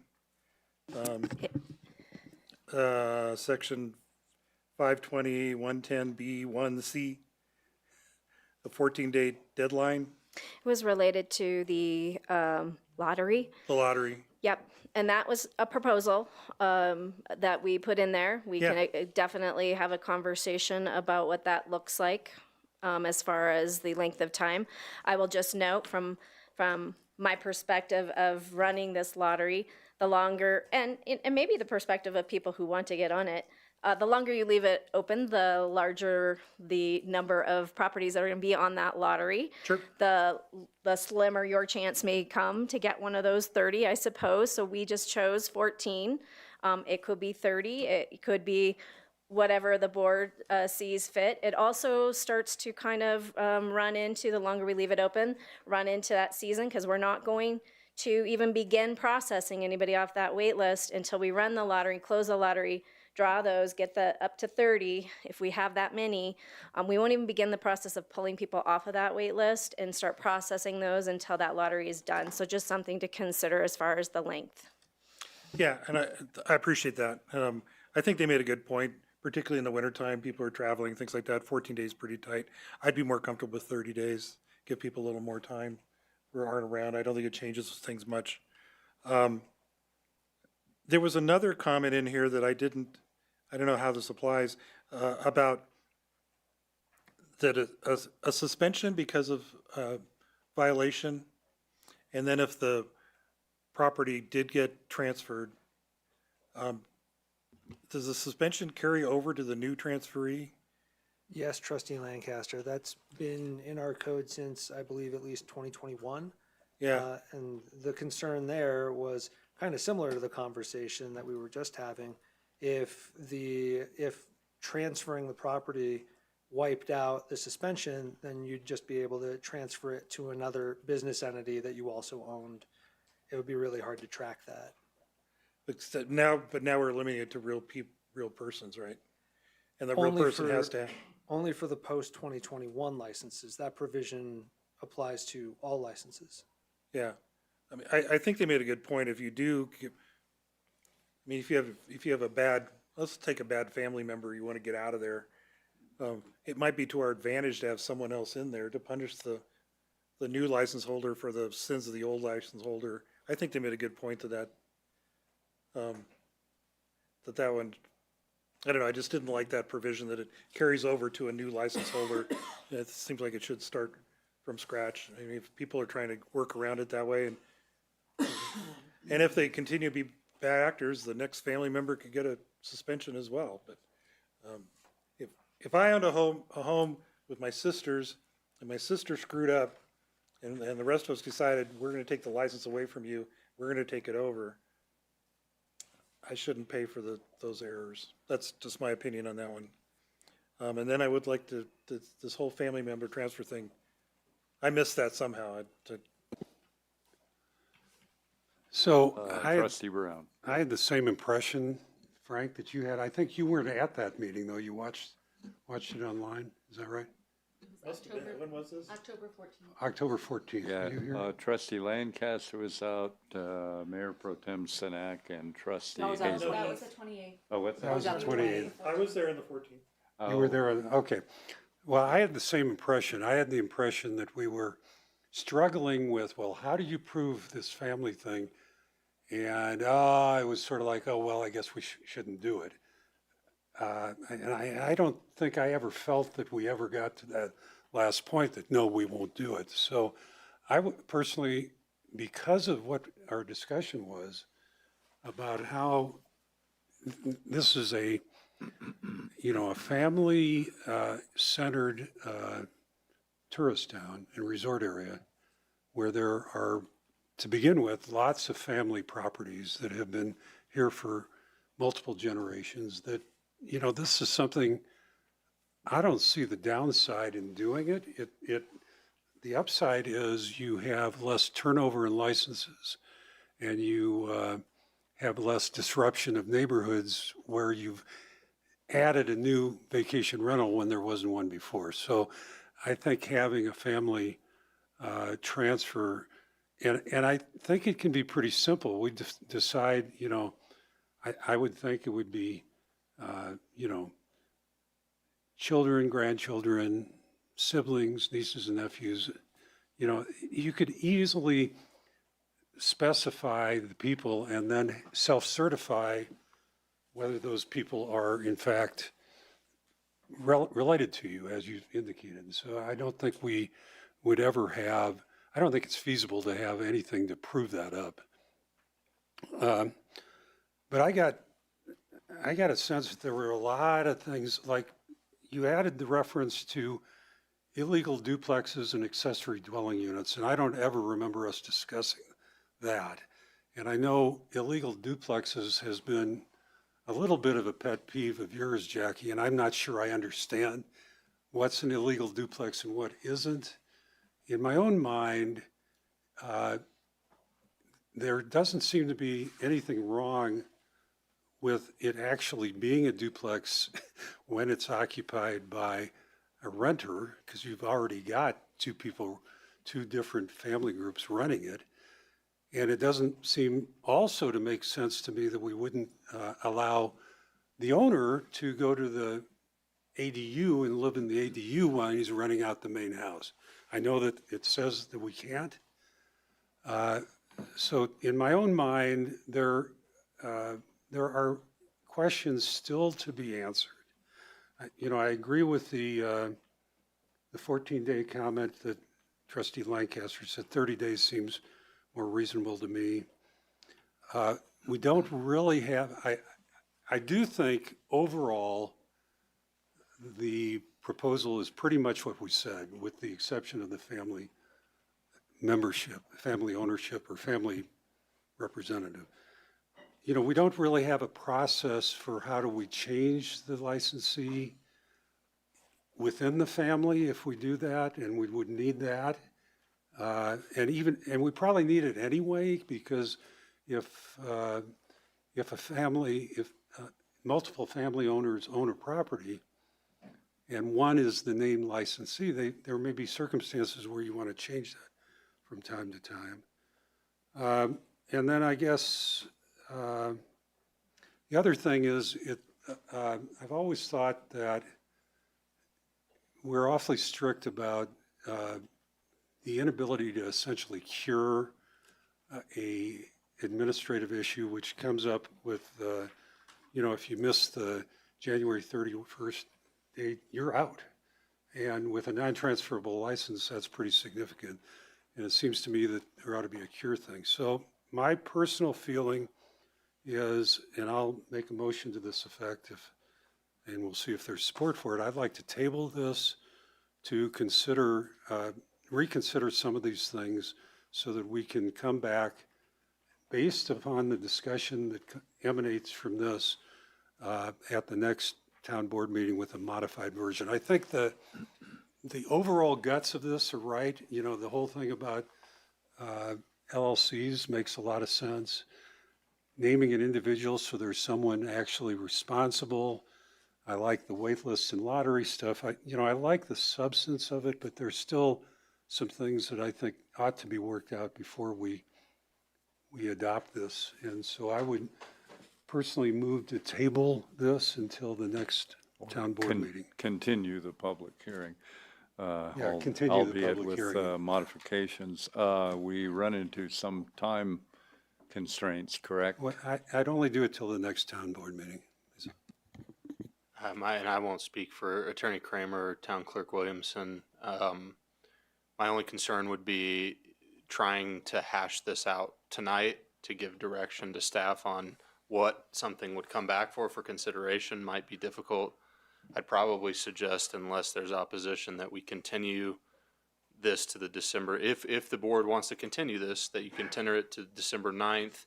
And because we've moved a study session, we could put a study session on November 25th. You only have two other items there, and one item could move to hash out these outstanding items. It would be helpful tonight to understand what those outstanding items from the majority of the board are. But we could essentially just bring this back and hammer through them if the board wishes to continue this. I don't think it's realistic that we would be able to bring this back to the next meeting and address the variety of concerns that have come up if the rest of the board shares those concerns. Mayor Pro Tem Sinek. Town Attorney, did you have a comment? I was just going to say there's more timing issues than that to consider, but I'll let the trustees speak and we can come in after. So when we discussed this family member thing, the big discussion was these houses have been generations, and been, people have had these here for years and years and years. We're talking about the houses after 21. We're not talking about generations of houses being rented out to people as vacation rentals. We're not even talking about 20 years of vacation rentals. We're talking about the houses after 21 not being transferable. So I am 100% on board with what it is right now. And, the other thing is, what are we going to do? A DNA test? I mean, honestly, are you going to go through and figure out that it's my niece and my nephew? How are you going to do that? We're dealing with an issue here that I'm going to go and say, okay, it's my niece. Tell me it's not my niece. We're talking about houses after 21. We're not talking about 100 years of generations of the houses. So I am 100% on board with saying non-transferable after 21. So that's my opinion on that. Trustee Hazelton. Oh. Oh, pardon me, Youngland. That's all right. Yeah. I agree wholeheartedly with Trustee Morrison. It's okay. Marie's fine. Yeah, We're Marie. even. Okay. I do what, and that's exactly my point. After 2021, it's not generational. Town Clerk, could you, I'm trying to find that section where it mentioned the 14-day. And could you explain what that 14-day time frame is? That's from the time that you open the lottery? It's the notice you give to the public. It's right here. Which page? There So are it's on- actually two provisions, Oh, both okay. having to do with 2 weeks. So just to avoid confusion. ahead. And I think the one that's been raised is on page 4 of 14. And it's under C, most of the way through that paragraph. So this is, once the lottery has taken place, we have the email addresses of the successful lottery entry. The town clerk notifies all those successful entrants and explains to them how they can submit their application, which they're now allowed to do because they were successful. And then it says applications must be delivered to the town clerk in the manner the town clerk specifies within 14 days of the notice in order to be valid. Okay, that brings up a question then for me, for you is, okay. If I'm doing a license, I know that this is happening, so I'm being aware of it. It's, even if I'm on vacation. So if you notify me that I'm a winner, what form could I respond back to you? Would I have to bring something in personally if I'm out vacationing, or could it be done electronically? It can be done electronically. So current process is if you come off the wait list, because people were sitting on these, I just want to give you a little history so if it helps you guys understand why we came to 14 days. We would pull somebody off the wait list, we would let them know they've come off the wait list, and it would be cricket city for a very long time. And then people would take a year to go through the process. So that's why we put into place a lot of these deadlines that are hard and fast, because other people were sitting on the wait list, not able to come off because somebody was taking a year to go through the process and then all of a sudden not finishing. So we've wasted a whole year of a time where somebody else could have come off of that wait list. So we came up, and it's been our process, and it's been very effective. We've given people notice. You are the next 15 people on the wait list. We expect you to come off this next year. Be prepared. And it's given people notice ahead of time.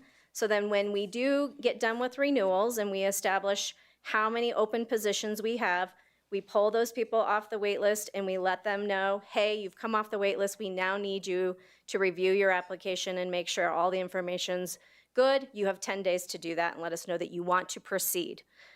It can be as simple as them emailing us and saying, yes, we're proceeding. We just need to review our application.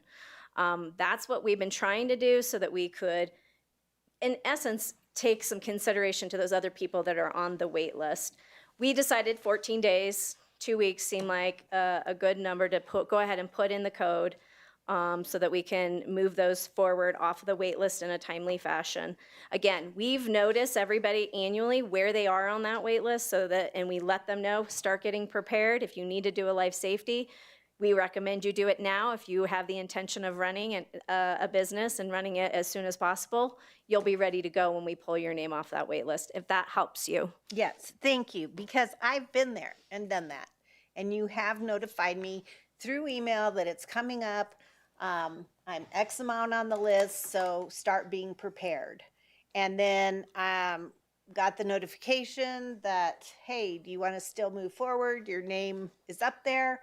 And I never had to come in and talk to you. So I'm okay with that. I just wanted to make sure I wasn't missing something. I am 100% with what's up in front of us for tonight. Trustee Eigel. Thank you, Mayor. I think that one of the things that I'm trying to keep in front of me is that Estes Park is a community first. We are a community of people who live here. Our responsibility, I believe, is to our residents, and we're a destination second. So it's important for me to keep at my forefront, this is about the residents and this is not about renting your house or catering to tourists over the needs of our residents. That being said, I think we should continue this to the next meeting because there's been a flurry of information that has come through. In fact, when I walked on the dais, there's a new version. There's public input that in the last few days that I think has significant and legitimate questions about the LLC, the legal organization of this, the impact of people who have licenses that I don't completely understand, and I don't know that I can intelligently vote on this tonight with all the information that has come in. Several people have admitted there's a flurry of information here. I have shared some confusion about the transferability of this to family members and where that lies, and I've been paying full attention to this conversation. I did have a couple of people approach me and say, why a lottery? We have been planning on this wait list. We know it's going to be a couple years down the road. We've been planning for our changes, our lifestyle, our life changes based on how the system has been going. So I have heard some pushback on the lottery system in general. I don't know if that is a common sentiment. but there are people that have been planning based on how things are going. And I struggle with changing things midstream. So I don't want to change terms to existing properties. Perhaps I've misunderstood the program, but I'm relaying to you what constituents are asking me, that there is some confusion about it. The 14 days seems short to me, but the way you just described it, it makes sense to me. And I appreciate that you're notifying people ahead of time so they know it's coming up, they can prepare for it. I know that, you listen to a radio station to see if you won something, flashback 40 years, you know when to listen and you pay attention if it's something you want. So I don't have an issue with short deadlines if they're reasonable. I have been on the other side of the maximum municipal fine for violations, and it seems heavy-handed.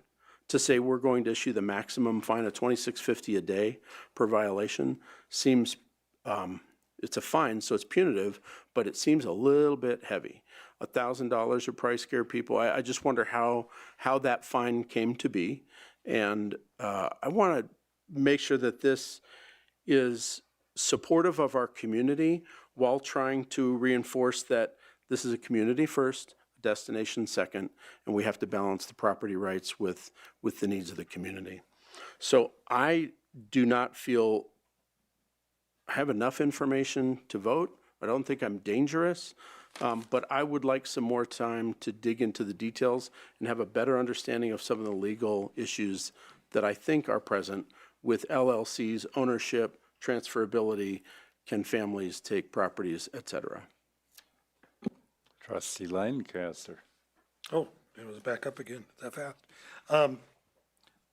Is there an issue with postponing the B&B conversion part? Because I think that's kind of what started this whole thing, and I don't want to delay that if it's going to get some people into a bind. Well, if it's all one ordinance right now. Right. So it's kind of an all or nothing at this very moment as the way the ordinance is written, unless Attorney Kramer wants to chime in here. I assume we could take one piece of this if we're not ready with other pieces. I do know there are a lot of people clamoring.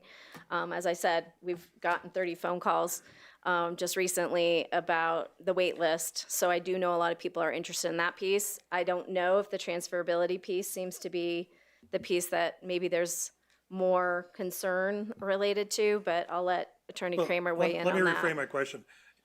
Are we going to run into some kind of buzzsaw for the people Yes. on B&Bs if we don't get this done by a certain time? Yes, because they have to come into compliance by January 31st, 2026 if they're going to maintain their B&B license. Because I don't think there's any disagreement on making that. I think that was an elegant solution, and I don't want to throw out that baby with the rest of the bathwater.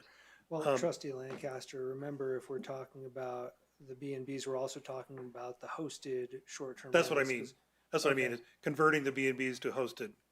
Right, and providing for even the possibility of hosted. So that, taking that all as a package, I think so. Without looking through everything and making sure there's no issue with it, I think we could make those two, or depending on how you count them, that one piece and bring that as an ordinance. I guess that's where it's heading. Can we address that? Because I don't think there's any disagreement on that part of it. And then these ones that are confused, we could go on with. The transferability after 2000, it's not generations. Although I don't really care if somebody bought the property in 2022 and they want to keep it in the family. I don't have a problem with that.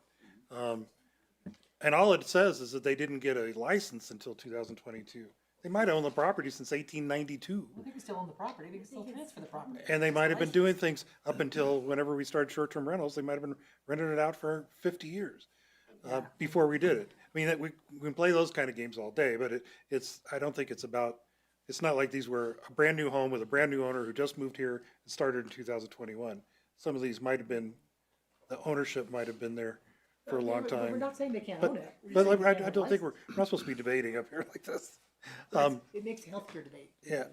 Well, nobody can hear you because your mic's not on. I can hear. On TV. So anyway, I don't care if somebody bought it brand new, if they want to keep it in the family and pass it on.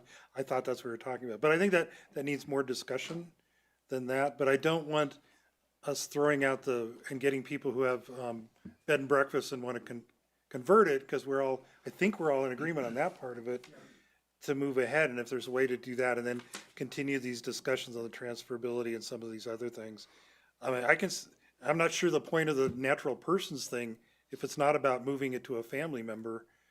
You can always add somebody to your LLC and then transfer it to them, and never change the LLC, and by default, you've changed the ownership of the property and passed it on to someone who's not related in any way, and get around this whole thing and transfer the ownership to a completely different third party by bringing them onto your LLC. I don't know why they couldn't do that. So we've got a way around that. I think it's and it's not that hard to identify. I don't think, even if they have to just self-certify family members. I mean, the IRS does it and everybody else has been able to do it. And I think if we found somebody cheating that way, there's always some exception out there. You can say, but what if? But those are so small, I don't think it's going to be an issue. But if there's a way to do it, I don't want to delay on the bed and breakfast conversion to hosted because of these other issues. I would mention, first, we know we have a long agenda ahead, but we do have a motion on the floor of continuing it. If that motion were seconded. He never made the motion, I don't think. I thought you made a motion. He said he could, but he didn't actually make it. I would love to. Okay. But I would like to get to the point of having a motion, because we may find this tips either direction. So continue, Trustee Hazelton. Okay, a couple of comments. One, Frank, I think what you just described is exactly what we are trying to avoid happening, is that someone can have an LLC that their home ownership is under, but the license has to go to a natural person. We are trying to avoid the LLC piece. So I think I raised such a ruckus about that last time, because there was a short-term rental owner contacting me during the study session saying, well, what about, we have an LLC to protect ourselves, but we're just talking about the license being under a natural person. You could still have the ownership of your home under an LLC, do whatever you want, but the license being under a natural person.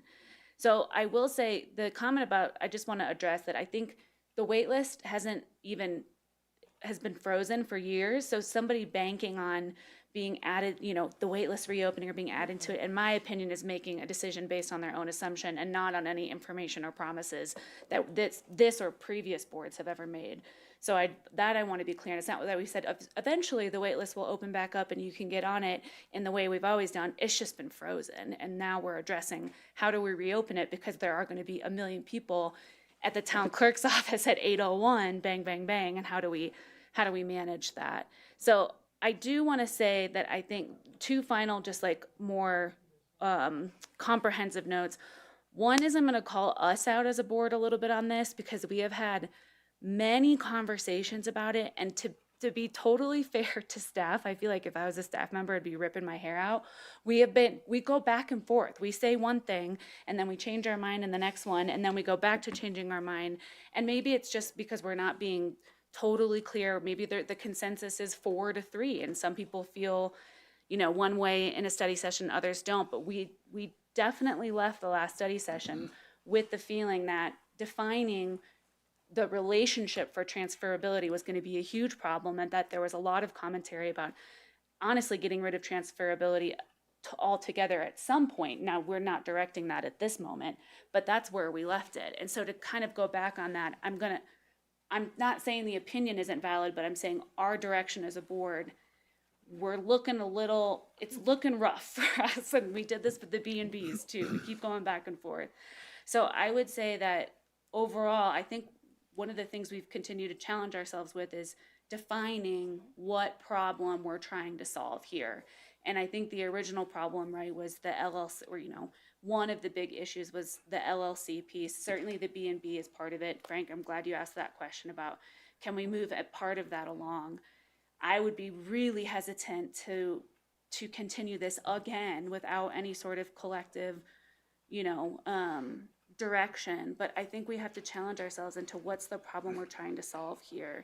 And I think the problem we're trying to solve is to make sure it's fair for our community, and that we have this nice balance of vacation homes in our residential areas. So I think I'm not ready to continue tonight. I'd probably vote against that, because I think the feedback we most recently gave to the staff, they have brought back a really comprehensive piece, minus maybe some adjustments for the 30 days as opposed to 14. I think that's totally reasonable.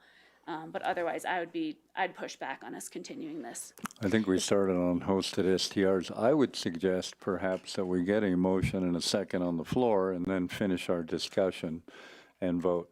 So I will move that we continue the public hearing until, what date? I think it's really a question for Town Clerk Williamson and Attorney Kramer, whether they think they can bring back something that satisfies what they've heard tonight.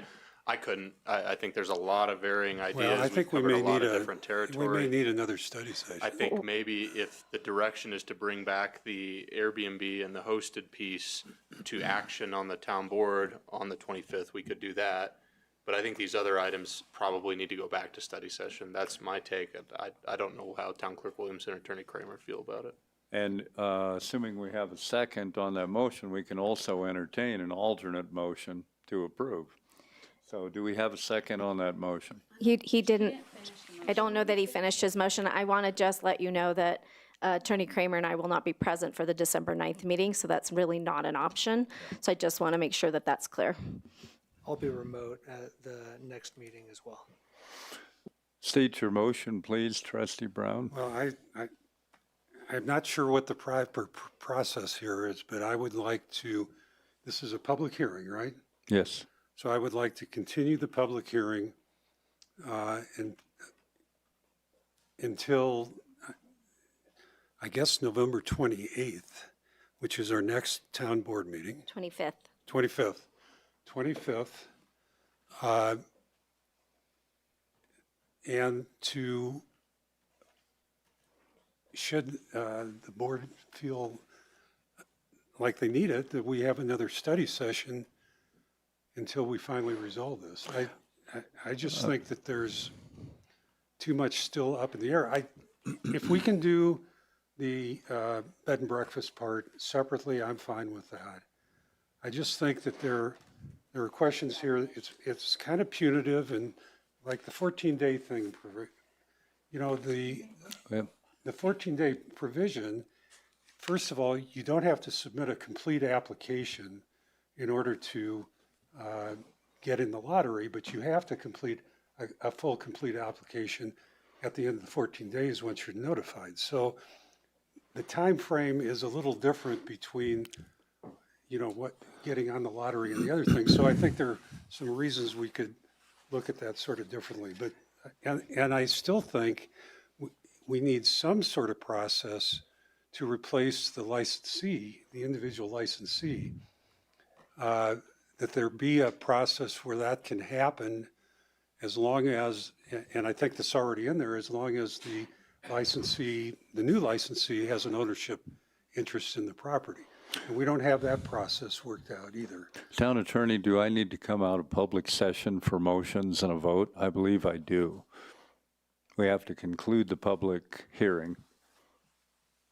I believe it's outside the public hearing where we do motions. Well, Mayor, you've closed the public comment portion, I believe. Have you done that? Yes, we closed the public comment. And sometimes it's confusing when we say continue the public hearing when public comment has already been closed. From my perspective, if that were the motion, then it would pick up right where it left off. In other words, there would be no requirement that the public comment be reopened. It would just be as though we're pausing now and starting back up at that time. Well, we have a motion to continue this hearing. Yeah, I don't think that's exactly what I want. I would like to have the opportunity for additional public comment to hash this out. It just seems like we're not there yet. And yes, it's frustrating that it's taken so long, and but this is a pretty significant issue for the community, and I just think it's worth taking the time. Do we have a second on that motion?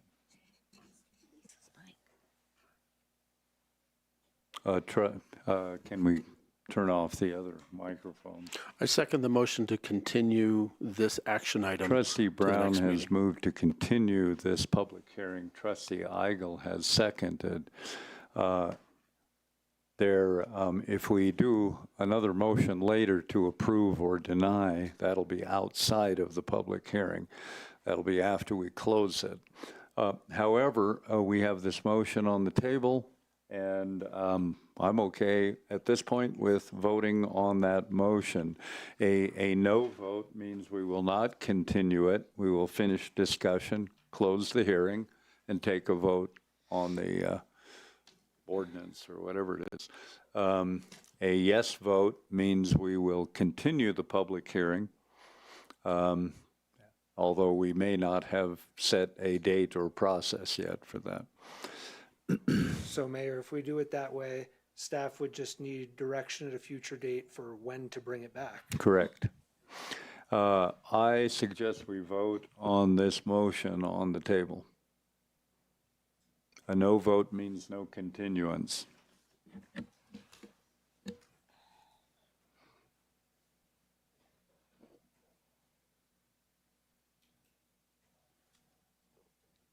We have 5 votes for no continuance. We will conclude our discussion, come out of public hearing, and vote on the ordinance as written. If I may, before you move on to another comment, just tag on to Trustee Hazelton. Our staff, since you guys placed a moratorium on the wait list, which was October of 2021, have been extremely clear with anyone that we've talked to and anyone that's called us that the wait list is frozen. We have no idea what the town board will do once that wait list, we run through that wait list. We've suggested things like they could consider just reopening it. They could consider a lottery. They could consider something we haven't even thought of. So we've been extremely clear with people that have called us and talked to us, in people who've been on the wait list, come off, not completed, what their options would be later on down the road. So I just want to make sure that it's clear to you all that we've been very consistent in our messaging in our office, that you all would make a decision on how the wait list would be populated in the future, and that wasn't there was no given on how that would occur. So I just wanted to make sure that that was clear to the board. All right, we can finish our questions and discussion. Trustee Youngland. So just to follow Trustee Hazelton's comment earlier, this discussion came about because of the workaround that people were doing with LLCs. Right. It was never, I mean, I don't know when it was set that there was no license transferred since 2021. That was never even considered that we were going to change that. That was, I mean, I know past trustees has always wanted to have no transferability. So I don't know how we came from this discussion to now we have to let everybody have transferability. So I'm very confused as to why some trustees feel that that's still something that we should be discussing, because it's always been non-transferable since 2021 moving forward. So that's just my piece. I'm very confused as to why it is an issue. Trustee Lancaster. Yeah, just a comment on that. I don't think we're saying it should be transferred to anybody. It's just the family issue. I would like to offer an alternative motion. I wrote this down so I try and get this right. I would move that we approve the sections on the hosted short-term rentals, the lottery wait list, and that the permits must be held by a real person and not well, whatever, not anything else. Permits must be held by, licenses must be held by a real person. And we approve those sections, and that we continue the discussion on transferability to a future date. Well, this is approval or disapproval of a modified ordinance. I believe I need to do that out of public hearing. I'm not sure what you mean by that, Mayor. I think that Well, we normally close the public hearing before we make a motion to approve or disapprove.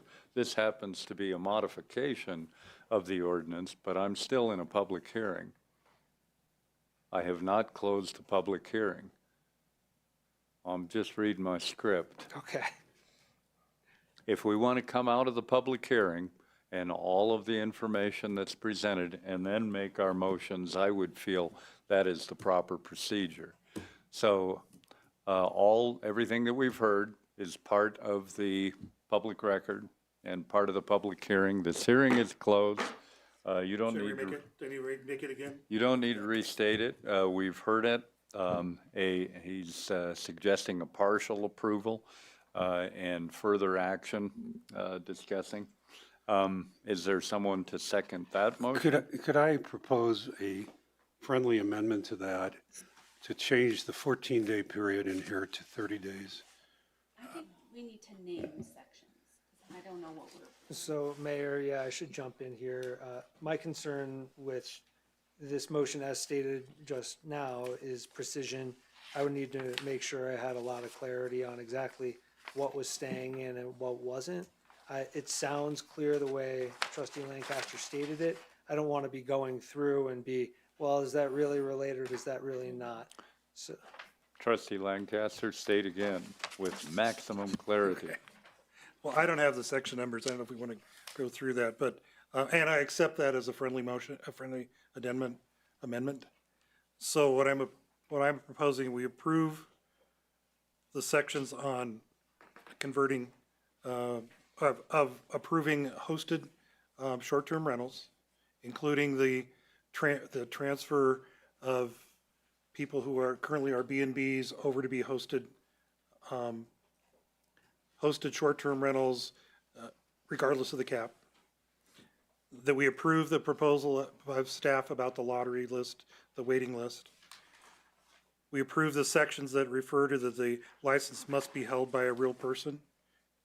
And that we increase that waiting period from 14 days to 30 days. Do I have a second? Is there any clarification I need on that, or is there? so I do still have the same concern with that. It would be very unusual to approve an ordinance with all these kinds of red lines based Right. on a motion like that. If that's the intent, then my preference would be to bring back an ordinance that does just those things for consideration and approval at the next meeting. Do I think I have to have a second before someone can propose an alternate motion, correct? True. Or the motion can die for lack of a second.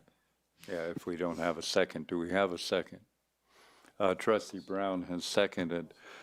We can now have an alternate motion, if someone so chooses, to approve the ordinance as written. I'll make a substitute. Frank's got You're the- all turned on. Oh, I will make a substitute motion to approve the ordinance as written. Second. We can take a vote on the substitute motion. The substitute motion is the motion that approves the ordinance as written.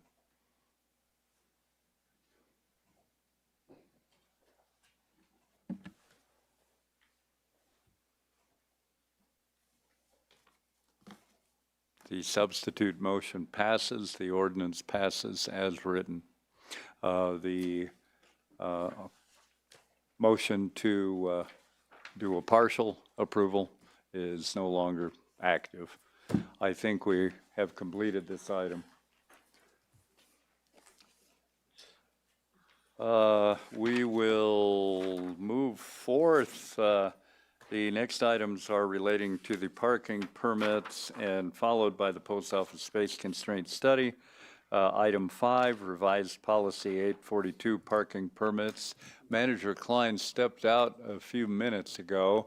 Is he planning to come back? Oh, you got it covered? Mr. Greer? Yes, I'll let Dana go. Okay. Go home, not. Anyway, so this item is, is revision to policy 842 parking permits for business permits for commercial loading and overnight parking. And so we had an October 28th study session where we got direction from the board to come forward with a revision to this policy to allow overnight parking with this permit from the month of, well, from November 1st till April 30th. And so this is a revision to the policy to allow that, and then we anticipate coming back probably in the spring sometime to figure out a way to make this a permanent change or maybe another fix to the problem that we're having. And so that's what this item is for tonight. Is there any public comment on this item? I second that motion. We didn't actually get that into the, an official statement, but, yeah, it'd be better for you to come up and make your comment there. And if that's going to be the length of it, I won't bother with the Yeah, time. you don't have to. All right. My name is Sam Tannenbaum, 1211 Woodstock, and I second that motion. All right. Interactive public comment. Board. You guys are amazing, by the way. Board, we discussed this at length last time when the postal people were here before this got shaped up, this amendment. Is there further comment or questions on it? Trustee I'd Ige? like to make a motion. I would move for the approval of the revised policy 842 as described in our attachment 1. I'll second. Trustee Igal made a motion to approve the revised policy 842. Mayor Pro Tem Sinek seconded. We can vote on that.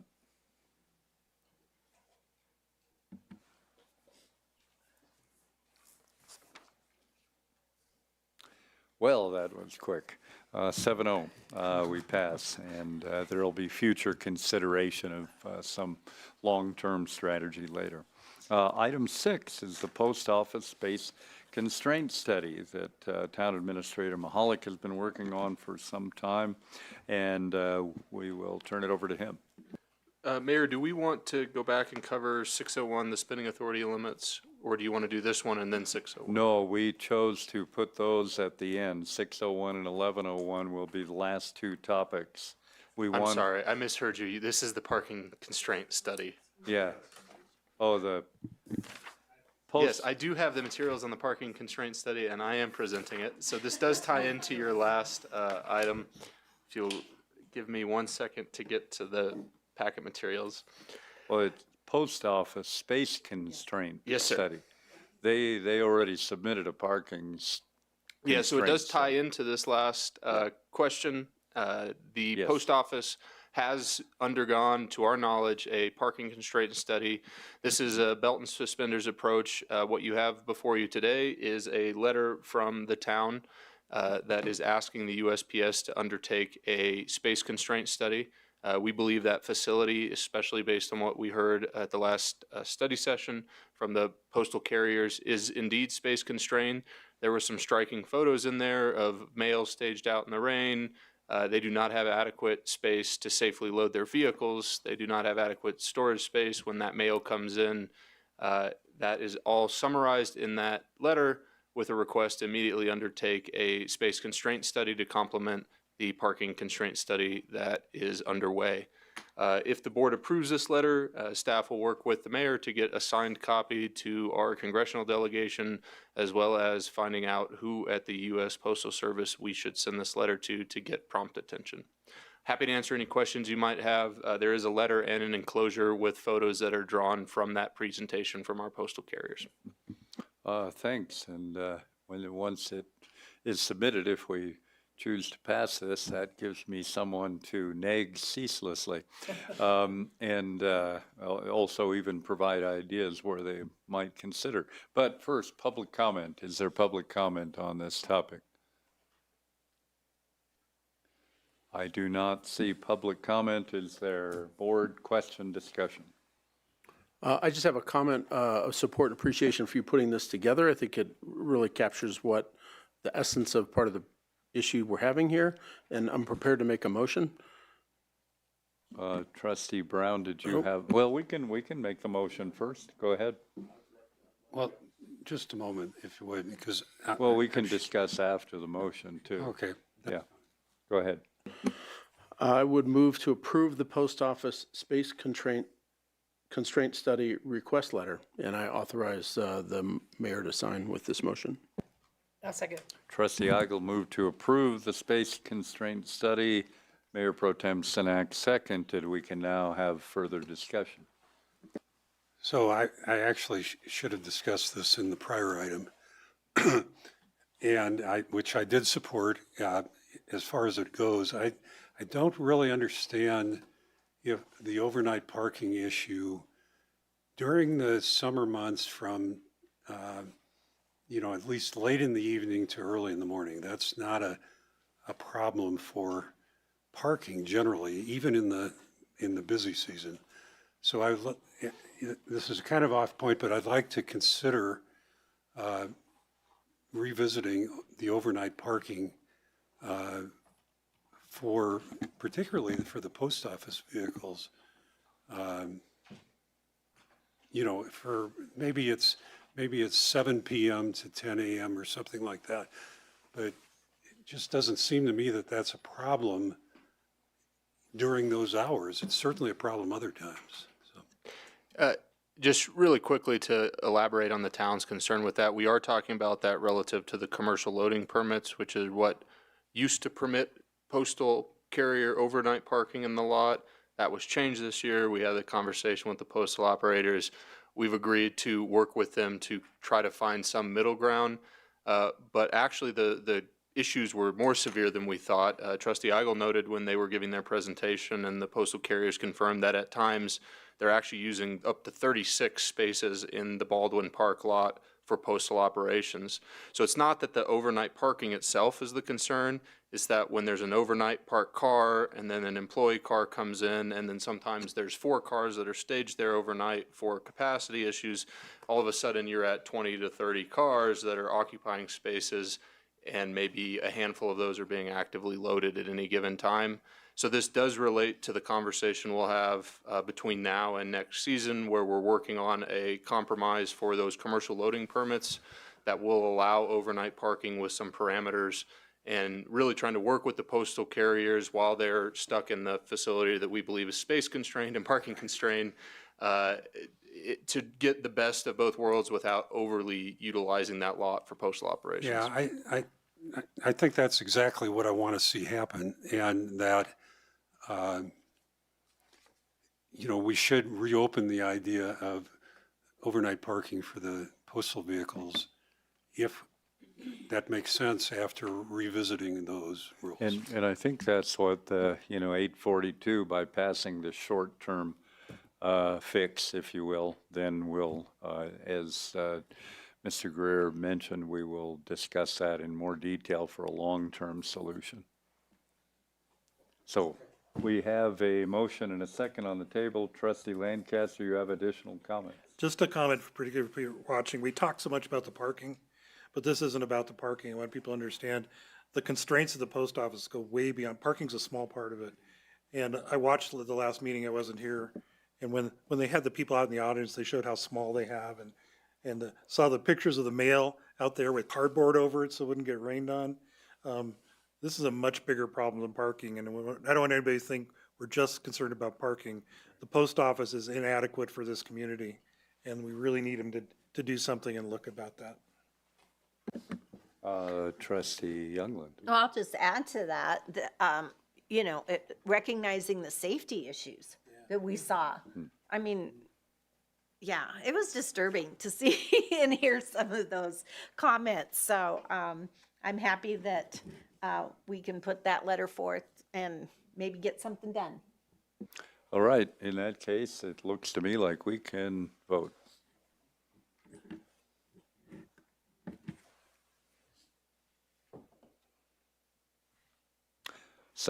The space constraint study goes forth. Thank you, Travis, for the hard work on that. We now will move to revised policy 601, spending authority and limits, and Director Zimmerman, exhibiting incredible patience, is back at the podium.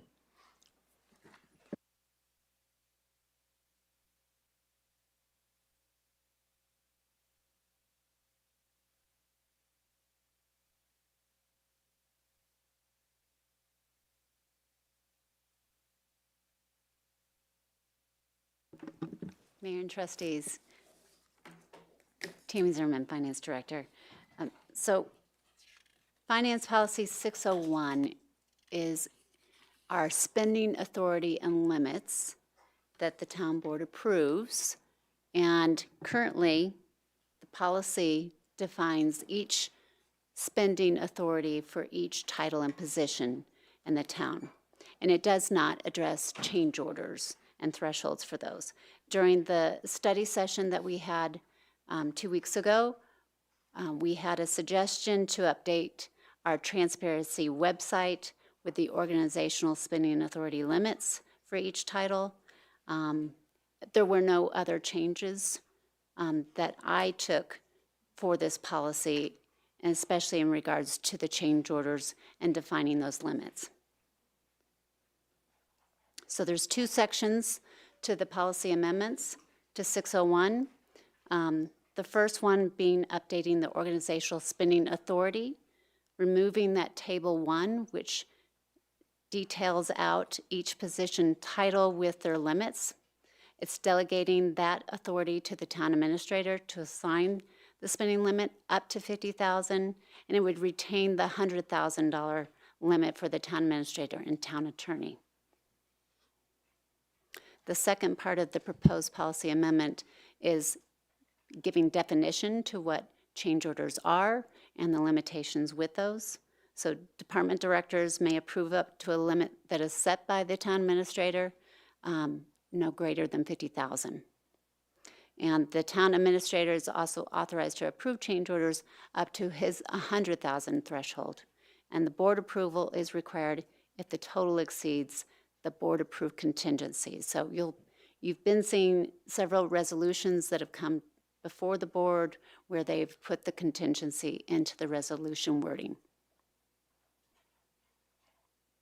We went over, during the study session, some of the advantages to these policy amendments, streamlining our purchasing and contracting processes, reducing delays with title or role changes, and giving that to the board for approval prior, clarifying the authority for any kind of change orders, enhancing efficiency. Some disadvantages we quickly went over were it would shift the spending limit authority to the town administrator, reducing the direct board involvement in the day-to-day. And change orders would still require board approval when no contingency amount has been set. And that's all I have for this particular amendment to the policy 601. Presentation went into the void. Thanks. And I think we also last time touched on something that's not inscribed in the policy, but if there were some $100,000 item of very high sensitivity to the community, that we would anticipate that still might be brought to the board. But that isn't an inscription, that doesn't need an amendment. I think that's just a general trust and understanding. I think that he was even more than that he talked about, even if it was a $6,000 thing that was. Well, exactly. That he would bring it The to amount board. doesn't matter. Yeah. It's the public sensitivity if we had some. But, you know, Yeah. for all these tactical needs and change orders and, yeah. Well, there you go. Other questions from the board? If not, I'll take a motion. I'll make a motion to approve the revised policy 601 spending authority and limits. Second. Trustee Youngland made the motion to approve the revised policy 601. Trustee Brown seconded, and we can vote. And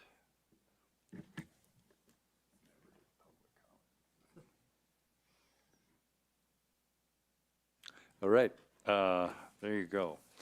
We can move on to item 8, which is revised policy 1101, delegation of contract signature authority. This one is Town Administrator Mahalik. Thank you, Mayor. This will look familiar. You've seen this proposed edit before. Just a quick overview, policy 1101 was first adopted in 2020 to clarify which town employees are authorized to approve various agreements, memorandums of understanding with other entities, and which contracts require approval by the board. You reviewed updates to this policy at your August 12th board meeting. You did make changes at that point, but had some concerns with the police chief's signature authority. We had a number of discussions at that time about well, what does this include? What does it not include? The board asked us to go back and look at maybe creating a more limited list of agreements that the police chief would have specific authority to assign. After going back and looking at a variety of agreements, I actually asked the police department to pull a pretty large number of these, both agreements that have been signed prior to the approval of policy 1101, so prior to 2020, as well as agreements that maybe we have not been able to sign or are currently awaiting signature. That's attached for your reference.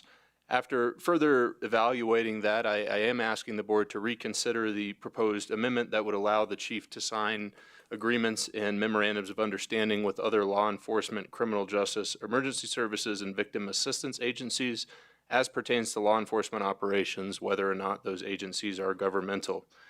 If you look at those examples, you'll see that one, they cover a very broad swath of activities. Most of those activities, if not all of the activities, are inherently operational in nature. They're detail-oriented. Indeed, some of those, it would not make much sense for the board to sign, though they would technically be in agreement with another governmental entity. Things like the district attorney wanting confirmation from the police chief on understandings and agreements to follow the district attorney's Brady rules.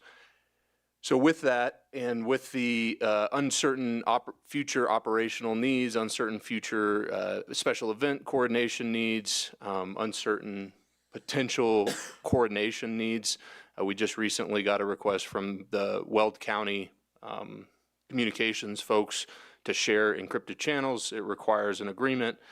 We can't sign that right now at staff level, so we missed a window to bring that to the board, and as such, missed out on an opportunity. Our objective is to allow the police chief to sign operational agreements. That's the extent of it. Policy, governance policy 2.1.8 still holds me personally accountable to ensure that any policy that might rise to the level where the board has a specific high-level public interest, things like coordination with federal agencies perhaps, or major policy decisions related to law enforcement cooperation, would be elevated as per this policy. If there's even a question about that, we would likely ask you. As you can see from the examples, the vast majority of these are highly operational in nature, and I am asking that the board consider allowing the police chief to engage in those policies and represent the town along with his peers in execution of those policies. I'm happy to answer any questions you all might have or any more detailed analysis of this particular signatory authority change. I think you answered all my questions, and I'm fully supportive.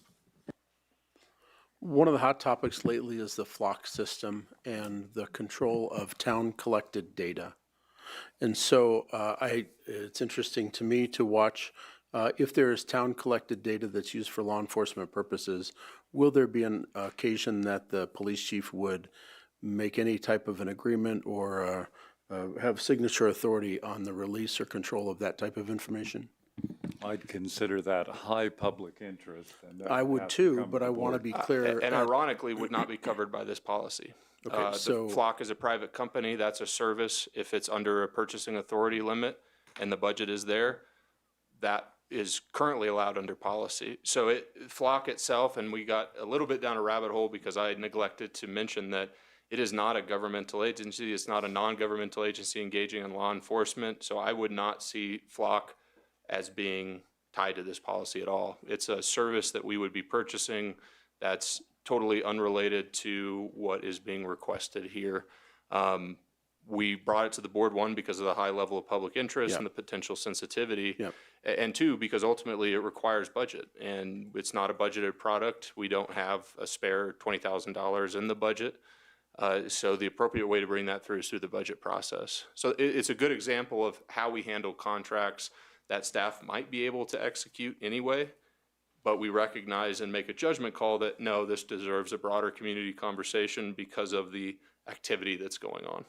So not specific to that company, but the control of any data that the town collects through license plate readers or other tools that the town currently owns. That is something that could be released by signature by the police chief, or who would be in charge of that type of information? Control of the data that Flock collects? No, sir. The license plate readers that we have on, So currently, the license plate readers that we have, the only policy governing those, it was a informational piece put forward when those were brought online back in 2019, 2020. right. There is not an active town board approved policy on those. That's something that certainly could come to the town board. Right now, it is not governed by a policy at any level. It was part of the implementation of paid parking, but if the board is interested, we could bring that through, and I think Attorney Kramer is queuing in that he has some question. Not exactly a question, just to point out that a lot of that would be governed by the Colorado Open Records Act and the Colorado Criminal Justice Records Act. So broadly speaking, those policies would apply. Okay. What other license, this is off subject, so I'll bring it up another time. Thank you for the clarification. Trustee Brown. I just want to make sure that, by the way, this was very helpful to see the nature of the agreements, because those operational ones, we definitely do not want to be in the middle of it. But I want to make clear that this does not authorize the police chief to make an operational agreement that results in an expense in excess of his expenditure limits. Correct. The purchasing authority limits do still apply. They still apply. Regardless of what is authorized here. So if there was an agreement, say, with Larimer County for $115,000 worth of service, that would still have to come back to the board. If it's indeterminate, a good example is the special events agreement we have with Larimer County for security at the Ranch Events Complex, and we're not sure what the total cost is going to be. We'll likely take the precautionary step to bring that to the board, just to make sure that you all feel like you're getting that fiduciary oversight that is necessary. And I think you can make reasonable estimates on that too. So I appreciate what you've done, and I support this. Yeah, Attorney Kramer is reminding me that that's specific to the police piece. Both Attorney Kramer and I have authority on agreements or releases related to personnel matters. Trustee Hazelton. I'm ready to make a motion. That's all right. I did not sorry. open this for public comment. If anyone has any public comment. If not, I'll take the motion. I move to approve the proposed updates to policy 1101. I'll second it. Trustee Hazelton. I had a question though too, in the discussion. Yeah. I assume this would apply to grants, receiving money as well, that if it was a certain amount, it would come back to us. Because sometimes there are grants that, the ones that, and I'm sure the chief remembers, the Cops Ahead grants, that you get these grants and they sound great, but then you have this obligation to fund them for a certain number of years in the future. I want to make sure we don't get into those kinds of situations like the Cops Ahead was. I don't know if that's still out there. I don't think it is, but the chief. Fiscally speaking, Trustee Lancaster, we don't pursue those grants. I haven't pursued those grants. And would not, especially because under those grants and the creation of staff, that would come to the board as an FTE. You all would be required to authorize it, and we would be disclosing, here are the costs after that ends. Speaking from myself and from Director Zimmerman's standpoint, those are not good grants. They're not created, they're creating future liabilities. So we would not do that without a very explicit conversation with the board. And I don't even know if those grants are still out there. I'm just asking, my experiences with previous sheriffs who didn't have that attitude about bringing it forward and getting us into those obligations and got us stuck in some pretty uncomfortable situations of having to lay people off or not fund things. So. Trustee Lancaster, if you look at section A4 of the policy, acceptance of grants and donations, any contracts related to that, that's still reserved to the town board, so that's not being delegated here. Thank you. We have a motion from Trustee Hazelton to approve revised policy 1101 and a second from Trustee Lancaster. It looks like we can proceed with a vote.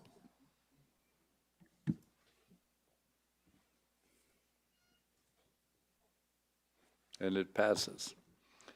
We have the one report and discussion item's actually been continued. Organizational organizational housing plan update, which would have been presented by Manager Bangs, has been continued to November 25th, 2025.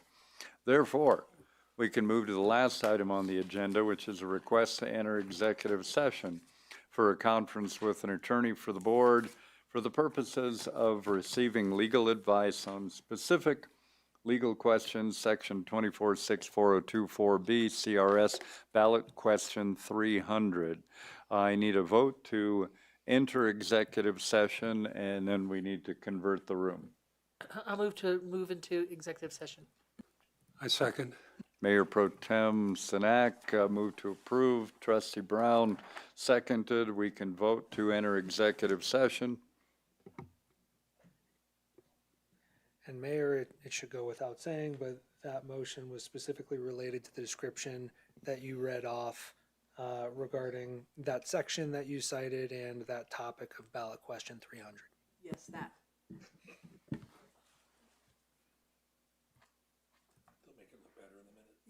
Yeah, that's my motion. That's it. Okay, we can move toward executive session. We'll pause while the room is converted. Town Attorney Kramer, what portion needs to be recorded? The whole thing? Mayor, we just record the beginning and then we will not be recording the remainder. Okay, got it. All right, we are paused until we get the room converted. Thank you.